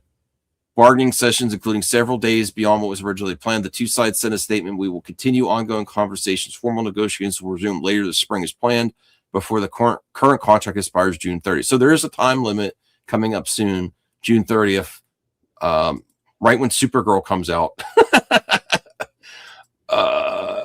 It's going to be a good summer for movies. It's going to be a good year for movies. There's already so much already done. But this year, we won't see any effects of it. It won't be till next year. The two sides have addressed an array of subjects, but the thorniest one, as the case during the 2023, may be artificial intelligence, which is insane because the industry wants to use it itself. And they're actually striking down Seed Dance now, the studios. But the industry wants to use AI to replace talent, though. So that's where I'm like, this is where I'm like, you know what? You can't stop AI. Might as well use it to your benefit and do what you want with it, as long as you're not trying to be dishonest with it, defame people in disgusting ways, or profit when someone else's IP. If you do use someone else's IP, you can't profit from it. Agreed. So correct me if I'm wrong, Max, but when we reported on the resolution to the writer's strike on this channel, one of the provisions that the writers made was the studios can't use AI, but we can. Yeah. Right? Now, is the studio going to give that kind of concession to the actors? I don't think so. No way. No way in hell. I don't think if they knew how good AI, the way AI moves, it's moving so fast. I don't think they knew how good AI was. They wouldn't have given it to the writers back then, a year ago or a year and a half ago, whatever it was. Yeah. Fascinating stuff, everybody. We're in incredible times. Yeah. Sean says, I live in North Carolina, so I maintain SAG eligibility, but I'm also in the Teamster union as well. I get all the updates from SAG-AFTRA, but I don't pay the $3,000 a year in dues. Why not, Sean? Don't you want that pension? I haven't heard much from my actor circles. Okay. I think at this time we should also celebrate the life, because we don't want to get too sad here, but celebrate the life of Chuck Norris. I am on the search for some great Chuck Norris VHS. I'm not a huge Chuck Norris fan. I love martial arts. Chuck Norris just wasn't my favorite, but I have utmost respect for him at the same time. Does that make sense? Mm-hmm. But I want to go and celebrate his filmography. This is what I like to do when an entertainer passes or a musician. Sure. Go back and celebrate. You can easily find physical media of Chuck Norris, pretty reasonably priced, with DVDs, VHS. And I think I accidentally have one of these I got in a lot. Was maybe the Lone Wolf McQuade one. All of them. You can't just. Yeah. No, I was trying to see which one I had. I think I have. Oh, that you had. Okay. Well, I might have this one with David Carradine in it. Okay, so here's a list of 5 of the bearded one's best. He was also, I think he was in Bruce Lee, The Last Dragon. Yes, he was. Yes, so that was a great moment in his history. So if anyone in the comment section or on the replay has some great Chuck Norris movies, I got to talk to my dad about this. I got to track some of these down. So Lone Wolf McQuade, Chuck Norris versus David Carradine in this Kung Fu classic. So that would have been a huge movie at the time, right? David Carradine was like coming off of Kung Fu, and Chuck Norris. This must have been a huge film. And I did watch Texas Ranger, Walker Texas Ranger with my parents back in the day too. I never watched it. That would be a great TV. Of course, that would be a great TV series to track down on DVD to watch with my parents at the lake. Missing in Action. I'm assuming this is like a Rambo type movie. I'm assuming. Yeah, it's a very good movie. Lone Wolf McQuade is epic Chuck Norris. Okay. Do you have any affinity towards Chuck Norris? I don't know if this is the type of movie you watch with your dad. I feel the same as you. I respected his work. I was just never, of all the 80s action heroes, he wasn't one of my favorites. But, I never had a problem with him, obviously, Well, he's, it's not like Steven Seagal. Like Steven Seagal, I didn't have a fan, but Steven Seagal, he's kind of a douche. Chuck Norris, everyone loves Chuck Norris. Right. Like behind it, Chuck Norris is a gem. Growing up, he wasn't Sylvester Stallone or, Missing in Action 1 and 2 are fantastic. Is it like Rambo? Is that what I think this probably come out. Did this come out before Rambo or after? I'm assuming after. That's after, I believe. 84 after. Kicked off Norris's run of films with Cannon. He plays Braddock, a former POW in Vietnam who goes back to the jungle to rescue missing and Austrian soldiers. Very much like Rambo. Yes. Tapping into the popular belief at the time that American prisoners of war were still captive in Vietnam. It beat Rambo: The First Blood Part 2 into theaters, although many still say it was a ripoff. I've never seen Missing in Action 1 and 2. I bet my dad has. Invasion USA. Delta Force is Chuck. Many say Delta Force is Chuck Norris's best Cannon movie. They gave Norris a killer budget, has amazing action set pieces, and the mall shootout being a classic. Norris is like a heroic Jason Voorhees in the way he silently stalks and wipes out invading Russian soldiers. I love that. That might be fun. Code of Silence. He's got I've a heard bazooka. of all of these movies. I can't remember if I've seen them or not. Yeah. For my money, this is the best movie Norris ever made. Freed from the budgetary shackles of canon, Norris made this studio film for Orion. It is a crackling police thriller with a surprising modern storyline. A Chicago cop who refuses to back up a fellow officer embroiled in racially motivated killing. The fight sequence on the top L train is a classic. This one I remember. Okay, we all remember this movie. Yeah, this is like Karate Kid, right? Almost. All of his films suffer from 80s pacing and flat editing. I see what you mean there. Yeah. I wish they had a little bit more spice or something, a little bit more personality. He seems like a great guy, but as a kid studying martial arts, I absolutely love this movie. Loop related to it. And the late Jonathan Brandis plays a bullied boy who fantasizes about kicking ass alongside Norris, who encourages him in training and helps him stand up to bullies. In the finale, Brandis, as a martial arts competition, needing an adult partner, actually convinces the real Norris to participate. Yeah, that was a great one. Yeah, let's skip that second to last paragraph. I didn't know this. From what I know about Norris's interactions with fans, that's pretty close to who he actually was in real life. He always disliked bullies. He famously turned down the role of Kreese in The Karate Kid because he found the character repellent. Wow, that is amazing. He could have been Kreese in The Karate Kid. That could have changed his whole trajectory in the industry, honestly, because he found the character repellent. Right. And that's how much he respected martial arts. Wow, that is really interesting to find out about Chuck Norris. Yeah. That's really, and if you really think about your life in a pivot point, that's definitely a pivot point in Chuck Norris. That would have, because look how, the Kreese actor, he's good, but he's only in some, that could have changed his whole career. It would have been, 1984, I think. But I do also find the character repellent. That's why Karate Kid works so well. But I think that's where they lost their way in the Cobra Kai series, where Kreese has gone like so over the top, it's unrealistic. It's like cartoony now. Yeah, they had their intentions with that show. You know what I mean? It was to be like that. And wanted to be seen as a more positive role model. Wow. I do believe he's a good positive role model for martial arts and for young ones out there. And I think Bruce Lee had a lot of respect for him as well. That goes a long way. Chuck made his career playing good guys. Some actors just don't want to tarnish their image. Let's be honest, the actor playing Kreese hasn't had the best career. Fair. Yeah, but he's problematic too. I've heard some stories about him recently, but he's had a resurgence because of Cobra Kai, where I think it could. Yeah. Oh, what am I doing? Accidentally turn on my Laserdisc player. It's between your legs? No, it's under my computer monitor. Okay. Whoops.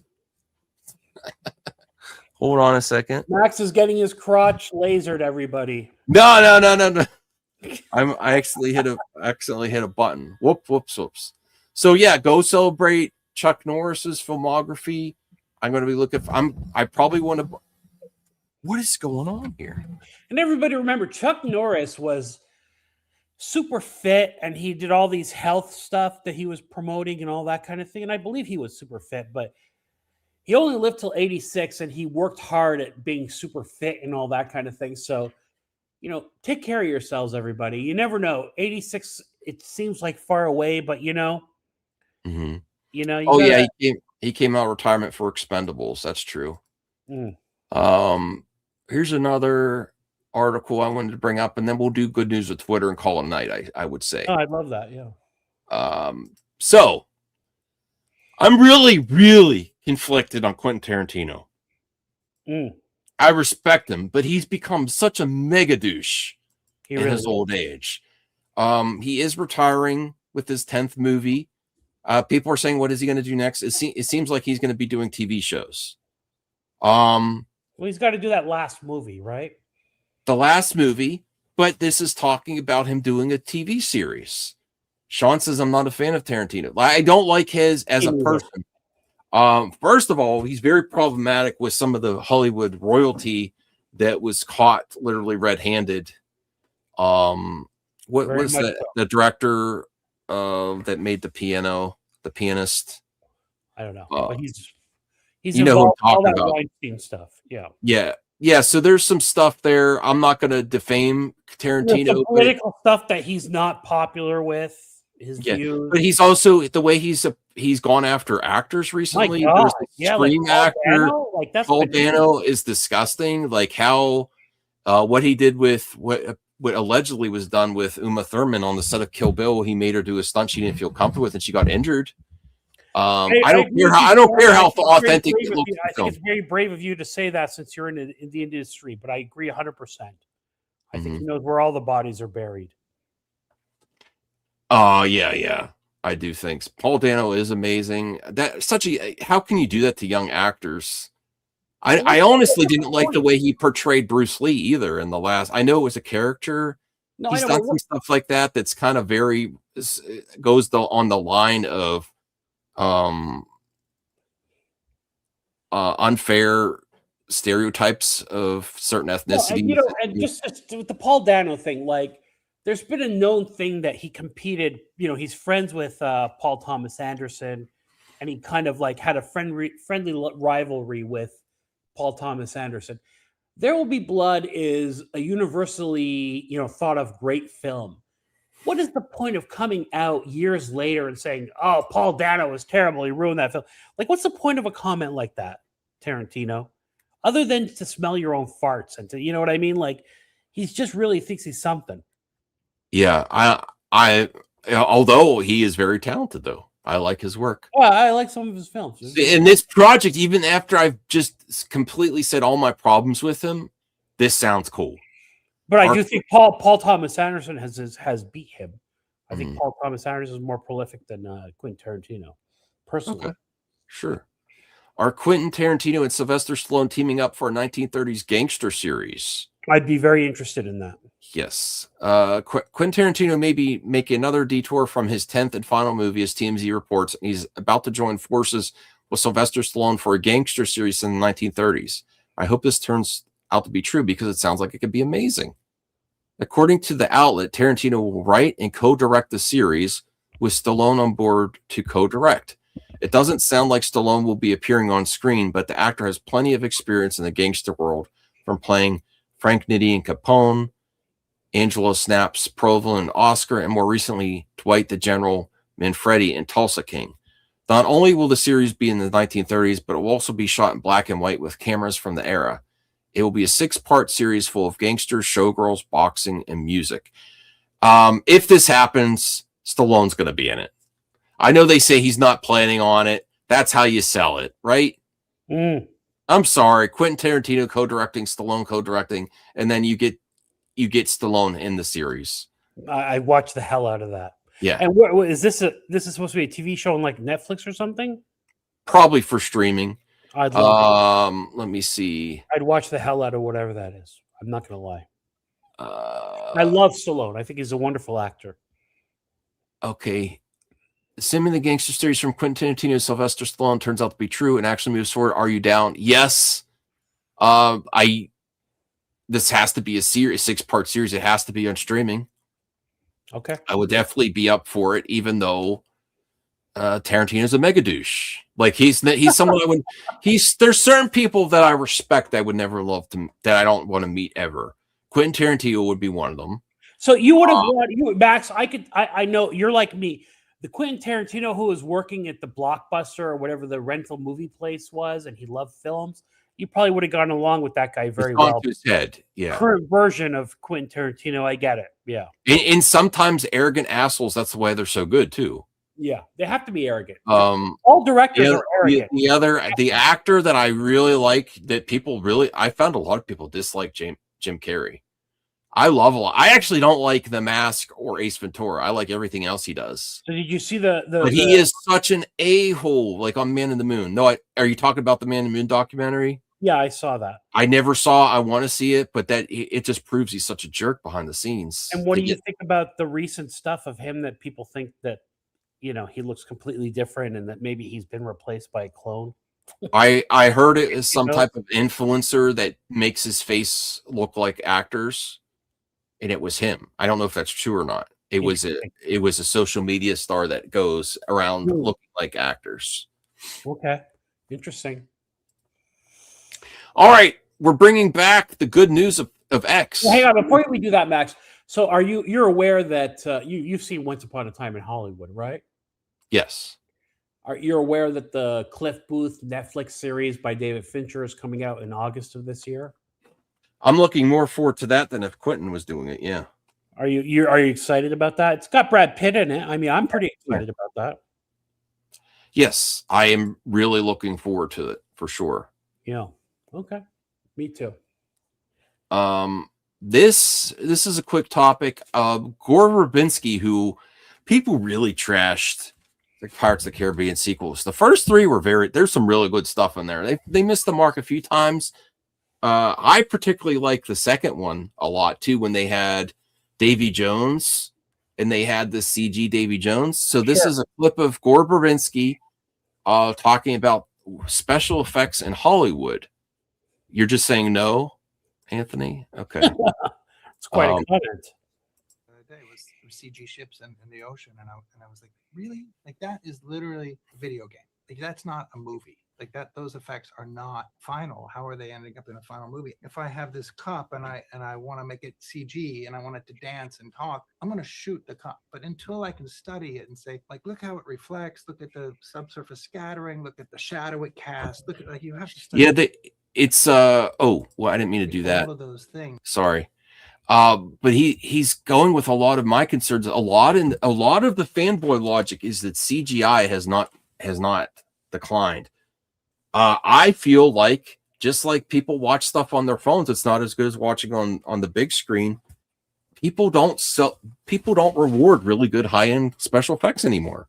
As much as they complain about it, that's the nerds online. Right. The general masses go and support subpar CGI as long as there's like the gun jokes in superhero movies, as long as there's jokey jokes, as long as there's this other stuff, and it's the story they want to see, they will still support subpar special effects. And that pains me, because we grew up in the era with George Lucas and James Cameron and all those pushing this, CGI and special effects genre forward. And I don't think we've had a big push. That's one thing I do appreciate Christopher Nolan. The way he really goes for film and IMAX is one of the last big quality pushes that Hollywood's been doing. But do you agree with Gore Verbinski here that the special effect? I don't even think Avatar looks as good as it did 10 years ago. The new Avatar films. What I don't understand what his point is. That looked fantastic. That's one of the standards for CG. No, that's what he did. That's his directing. Okay. He's saying some of the other stuff he doesn't. Oh, yeah. He's saying it's literally a video game. That's not a movie. Those effects are not. I think AI will correct all of this. So how are they ending up in the final movie? He's flabbergasted the state of. I don't think he's directed a lot recently. Some people might say he's washed, but So won't AI kill us all the CGI business?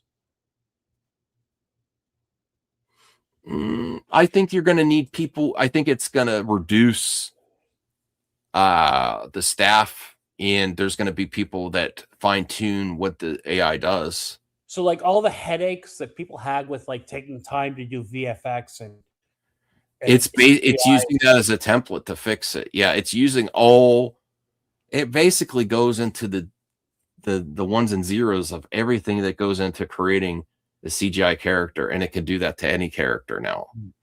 It's all the busy work of I went to school for graphic design, so using all those Photoshop tools and going like this, really time-consuming stuff that takes forever.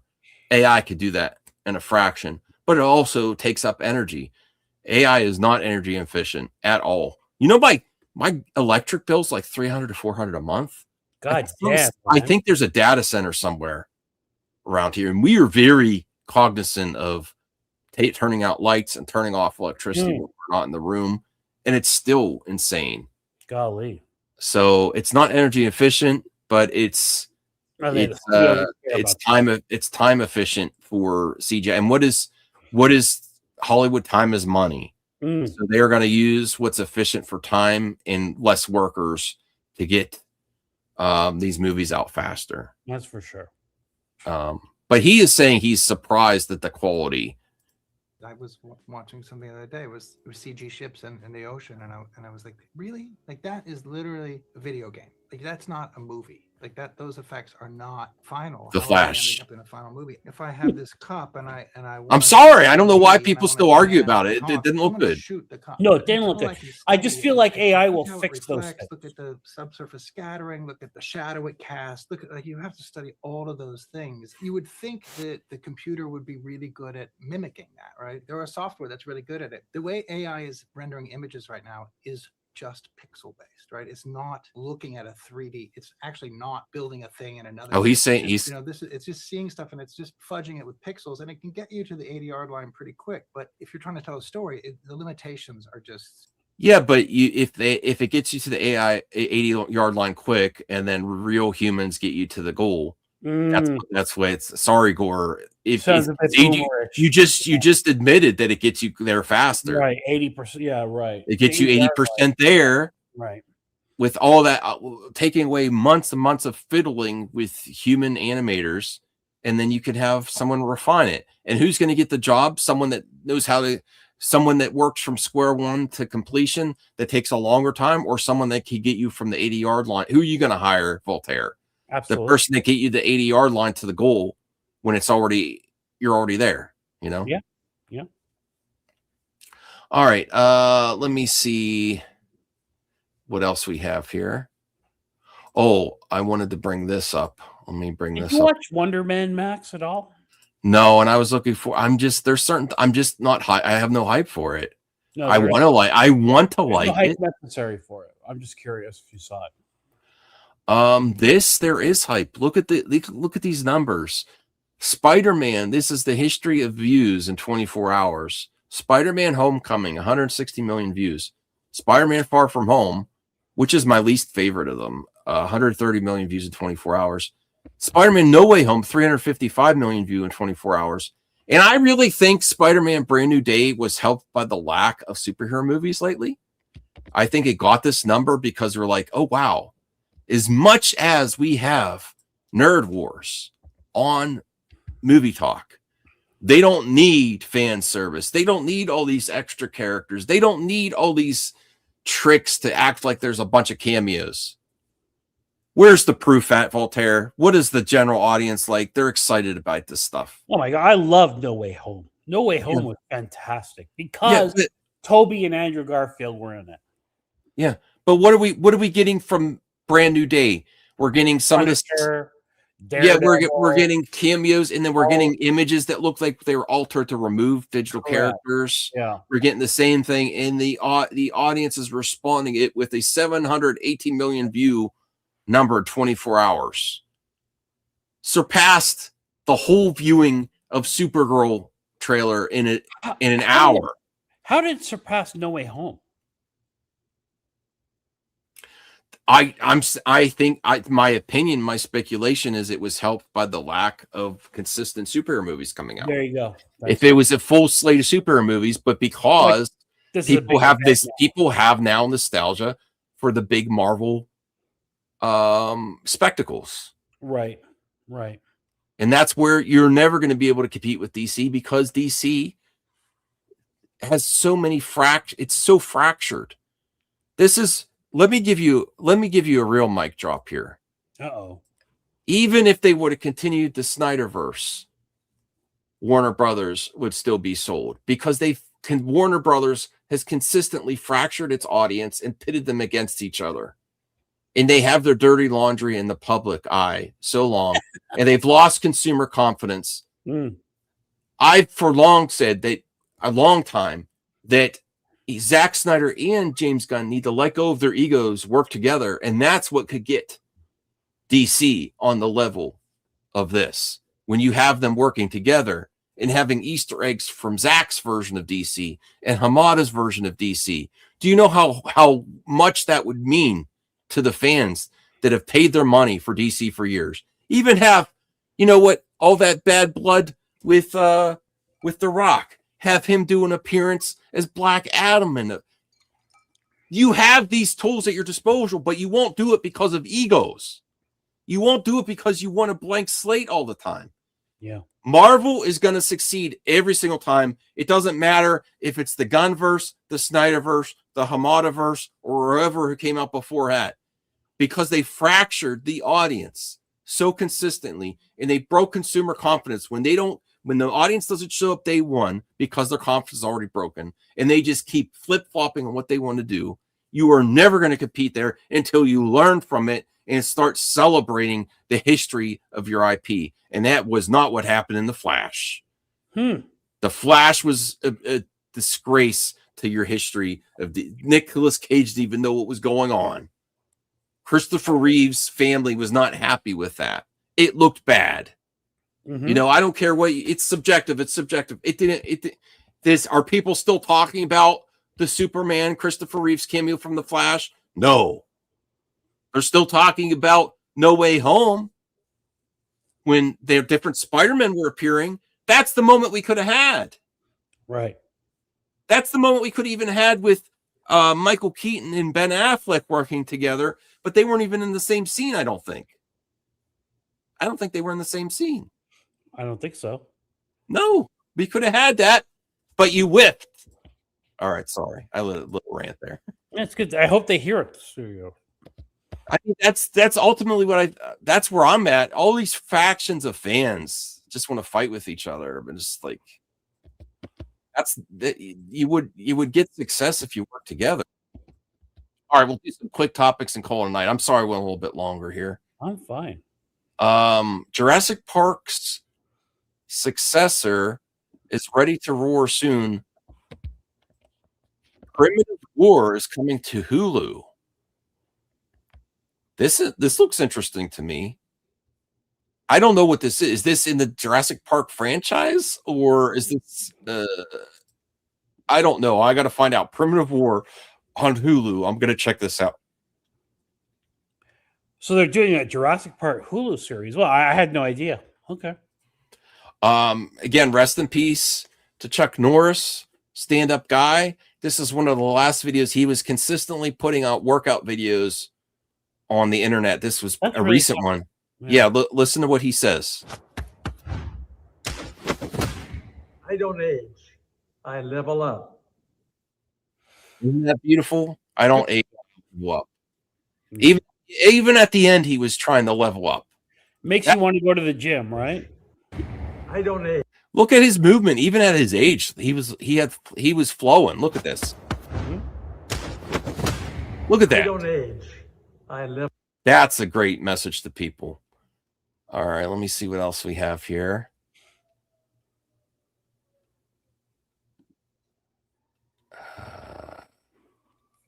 I don't know if there's anything else that we want to cover.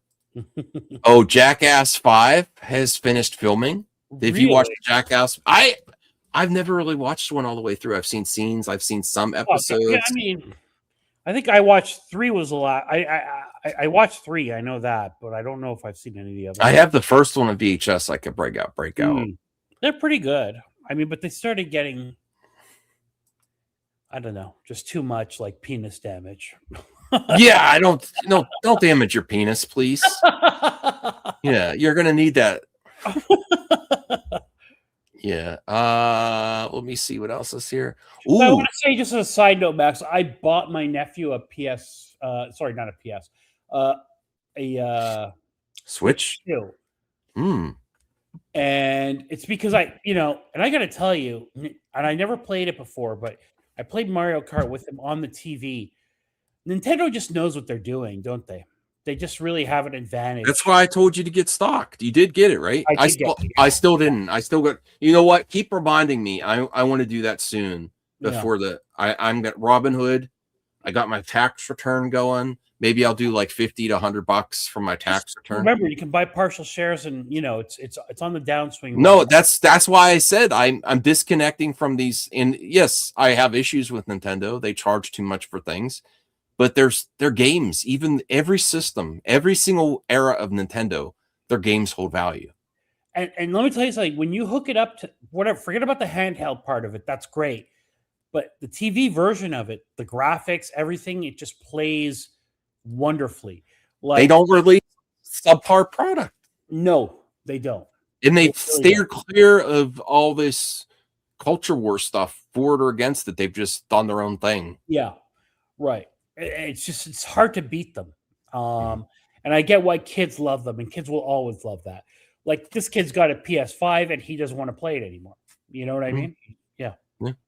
Here's an image from He-Man Masters of the Universe. This is He-Man, I'm looking Tila, forward to this. Yeah. and the tiger going. I forget the tiger's name. People were in the comment section really Battle yelling. Cat. Battle Cat going to Castle Grayskull. What do we think of Castle Grayskull in this image? I think everybody's focusing on Tila's ass, but yeah. Well, I wish I was on it. No, I'm just kidding. It looks all right. It looks all right. I think He-Man's what looks better there. He's got a I think out of the three, she's number 3. I would say He-Man, Battle Cat, and then Tila. Max, they got that curve on purpose. But yeah, okay, that's fine. The Castle Grayskull doesn't look that great, is what I'm saying in that. But I am excited for this film. I think Skeletor looks great. Yes. We should ask Joe while he was on about this, because he's a big He-Man fan. Here's some images from Spider-Man Brand New Day. I heard they got the visual effects director from The Amazing Spider-Man with Andrew Garfield, Amazing Spider-Man 2, to help with this movie. And I think that really shows in the trailer effects. You're getting a lot of these images that look directly pulled from those comic book covers. That. I love that they did that. Look how close it is. I've heard mixed results. People saying the trailer looks bad. I'm like, no, the action, the special effects look really good. And the Spider-Man acrobatics with the web look great. This is the proof right here. Look at how close it is to the comic book cover. Really good stuff. That. Very smart that they do that. Here is I still didn't watch the last season of Daredevil, and season 2 is debuting at the end of this month. I hope they make it a little more exciting. I like the last season of Daredevil, but what do you think of these double Ds? Now, these aren't the double Ds I usually like. I usually like a different kind of double Ds on a chest. I'm not. But if you're not, double Ds. This is smart for them to do. They should make him more comic booky. They tried to make it too dark and boring in a way. I think this is a good idea. I like these double Ds. Not my favorite double Ds, but it does the job. I really want to go back and watch Daredevil, especially since he's probably in Spider-Man Brand New Day. Charlie Cox was on the circuit saying, "I'm not in it, but if I wasn't in it, I would tell you the same." I'm like, "What are you doing?" He's doing the Andrew Garfield thing. Okay, let's get down here. I need this wallet. Look at that. I need to get that wallet. I need a new wallet. Isn't that nice? Yeah, I saw this. They're using a California license there. Does a Pennsylvania license, would that work? I think so. That's very tempting. It's funny you put this up because this was in my feed too. And this is if it's MagSafe, or whatever it is, it hooks to the back of my iPhone, I very well may get this. Yeah. Let me see here. Oh, here's the first look at Robert Pattinson as Leon Kennedy in Paul S. Anderson's new Resident Evil franchise. I thought this was fake, but apparently this is a real screenshot. Good golly, he looks skinny. Wow. But if he is in Resident Evil, that's going to take this franchise to another level. How is this? Look at his physicality. Sorry. Look at his physicality. I like the Batman movie. He doesn't matter his physicality. Look at him. He looks skin and bones. He looks like a woman. Good golly. He's got like a waist. Whoa, very problematic thing there. So it looks like a woman. There's women that are very built. He looks like an unbuilt woman. I mean, look at his shoulders. Wow. It's too hard to tell what he's got going under that T-shirt there. That's Tenet. That's Tenet. All right. Well, there you go. Well, someone said this was Leon Kennedy in Resident Evil. Is he getting considered for Resident Evil? Because I think that would ultimately make up the ante of the caliber of film. That's he a looks fake particularly disgusting. skinny in that shot. He looks really Okay. skinny. All right. Well, I didn't know if he was being considered. It says dismussing phlegm. Oh shit!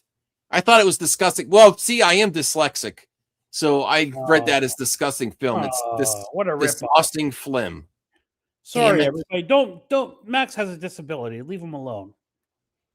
All right. So here's actually Sea Dance, which is amazing. Yeah. The only thing that's bad is the audio. Listen to this. We're in the TVA, Time Variance Authority. We prune branches of the timeline that create nexus events that could cause a multiverse. Oh, yeah, it's like a big kangaroo court. Will you two shut up and move? I'm trying to educate the young man. You know, See, the audio is very stilted, but other than that, it looks Reynolds, though. Yeah, it does sound like him, but it's missing the warmth. But the thing is, AI can fix that in a year. It's going to sound more natural. Voiceover, yeah. I think you get voiceover actors for that. Yeah. Yeah, but this looks great to me. It looks terrific so far. You have Spiderman. Like, this is where I'm like, if the industry is going to use AI anyway, why don't we have fun with it in the fan community? If you're not making fun of it, people are in denial about this stuff taking over. But go ahead. Yeah, I mean, if you're have fun with it, do what you want. Stop feeling like look at that scene. Now that the Wolverine looks bad there. No, that's the girl Wolverine, isn't it? That can't be Hugh Jackman. So that's got to be Weapon X. Yeah. Let me see what this says here. Or not Weapon X. What's her name?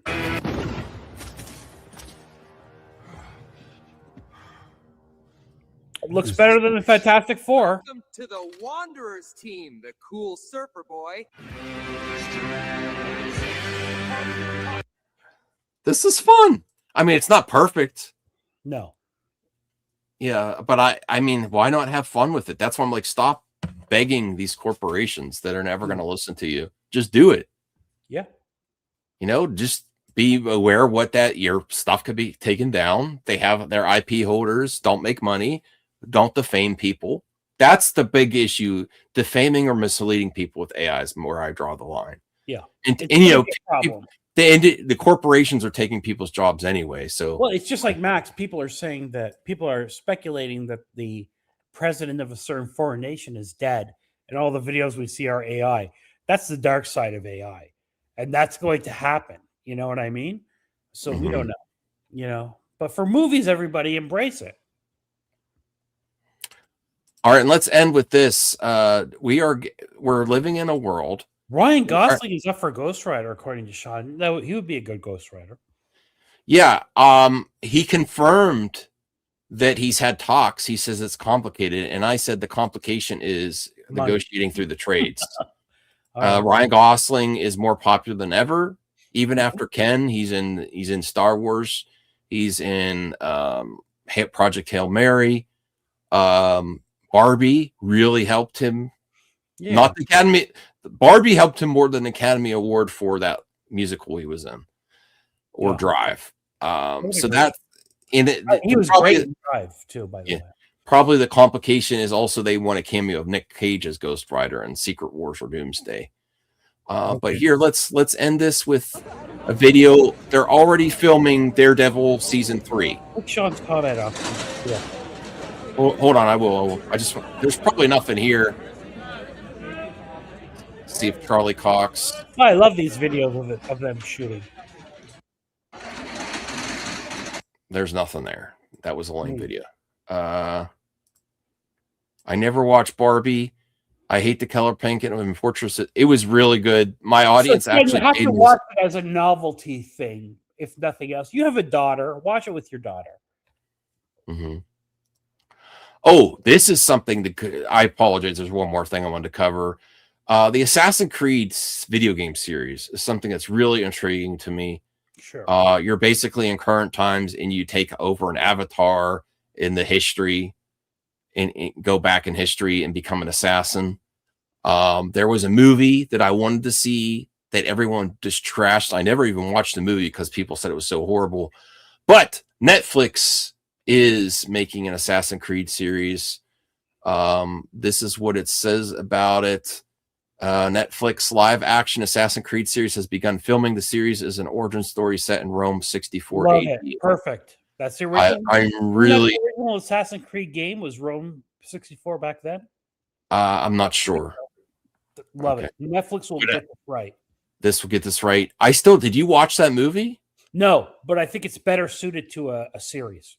This is going to be, I'm saying that Tomb Raider and Assassin's Creed are going to be the top live action adaptations. God of War looked bad to me. I was very disappointed the first image. I hope it's good. It just didn't do it for me. Tomb Raider looks great. Assassin's Creed looks great. Fallout's great. They should have got Halo right, which is a disaster. It's another reason. I don't know how they blew Halo. Xbox and Microsoft for screwing over their IP consistently. Right. This I think will be a hit for His sure. character is so cool. Same with God of War. So here's the thing. I think all these video game adaptations, they do better in, forget about Mario. I'm talking about these kinds of things like God of War and Assassin's Creed and Tomb Raider will do better in a series than they will do in a film. Mm-hmm. So like, I'm excited for the Tomb Raider one, to be honest with you. I know that initial shot from the God of War thing isn't good, but listen, God of War is him fighting these Greek gods and all that. If they do this, the effects correctly and all that, you'll forget about if he looks a little tubby or doesn't look strong enough. It's going to be fine. I'm not worried about it. Oh God, look at that. So this is for Pam Bondi. The Dow Jones is below 50,000. Can we investigate certain people in the list now? Yeah. Put them in jail. Boy, I think that's all I had. What was that, Mario? What was that? When you're finally happy after a long time. Oh, I gotta get the music down. After a long time, then life starts throwing the biggest bullshit at you. It's like when you're about to win Mario Kart and you get hit by the blue shell and everything right at the end. Yeah. That's happened to me so many. Look, you're right at the finish line. Boom. Yeah, boom, that happened to me too. Yes, that's so accurate. Look, you go to first to last place. Yes, very accurate. And he's angry about it. There you go. That's America under the Trump administration. Mm. We were doing good, and then we go first to last. Golly. Well, that's everybody, we try to bring some positivity to your week when you come here. You know what I mean? We've talked about some heavy stuff, but we've also talked about some light stuff. And we're all friends here, everybody. It's just, you can't take things too seriously. You got to live your life and do the best you can. Mm-hmm. I had a good show. Thank you, Voltaire. Thank you, audience. I'll be trying to do more content. Look out for the shorts. The shorts are helping me get back in the entertainment content just to talk about it when it happens. Mm-hmm. I am trying to block out real world shit because it's so depressing. I've kind of put a hold on my political channel. Just because it's hard to handle. It's funny. We did the political. It was your channel, but I came on a couple of times. It's so funny that not funny. It's so odd that the ICE stuff is so much lighter than what's actually going on right now. Right, Max? Like it is too heavy right now, Although I would love to talk about one time, maybe we bring that channel back and we talk about the incentives for this war and what they could be. That's not, the one thing we'll end on is it's not that people try to frame it and form a narrative that you're not patriotic if you're saying no war. And I say that's the exact opposite. You're using your freedom of speech to respect life of people that are service members. And I do not take this lightly. And we are already losing service members. And when we're talking about potentially a draft for a war that benefits mostly another foreign government, when we're taking away benefits to the American people, we are literally taking away the safety net to Americans and firing bombs that kill children. Mm-hmm. That's not hyperbolic. That's real. Be against the war, but support our troops. Our servicemen are following orders and they're doing their job. Yeah. And I would never And these are, it's also, it depends on how much money you make as if you are drafted. Unfortunately, that's the way of the world we're in now too. Absolutely. That's ridiculous. And by the way, right. It's been that way for a long time. But anyway, go ahead. Yeah. All right, so we're going to end before 2 hours so I could get the AL clip outs. Cyrus finally got his Laserdisc player. Yeah, Cyrus, maybe I'll have you on soon. I got to talk to you again. I'm hoping you're enjoying the Laserdisc player. So, Voltaire, if you would take us out. Good night and good luck, everyone.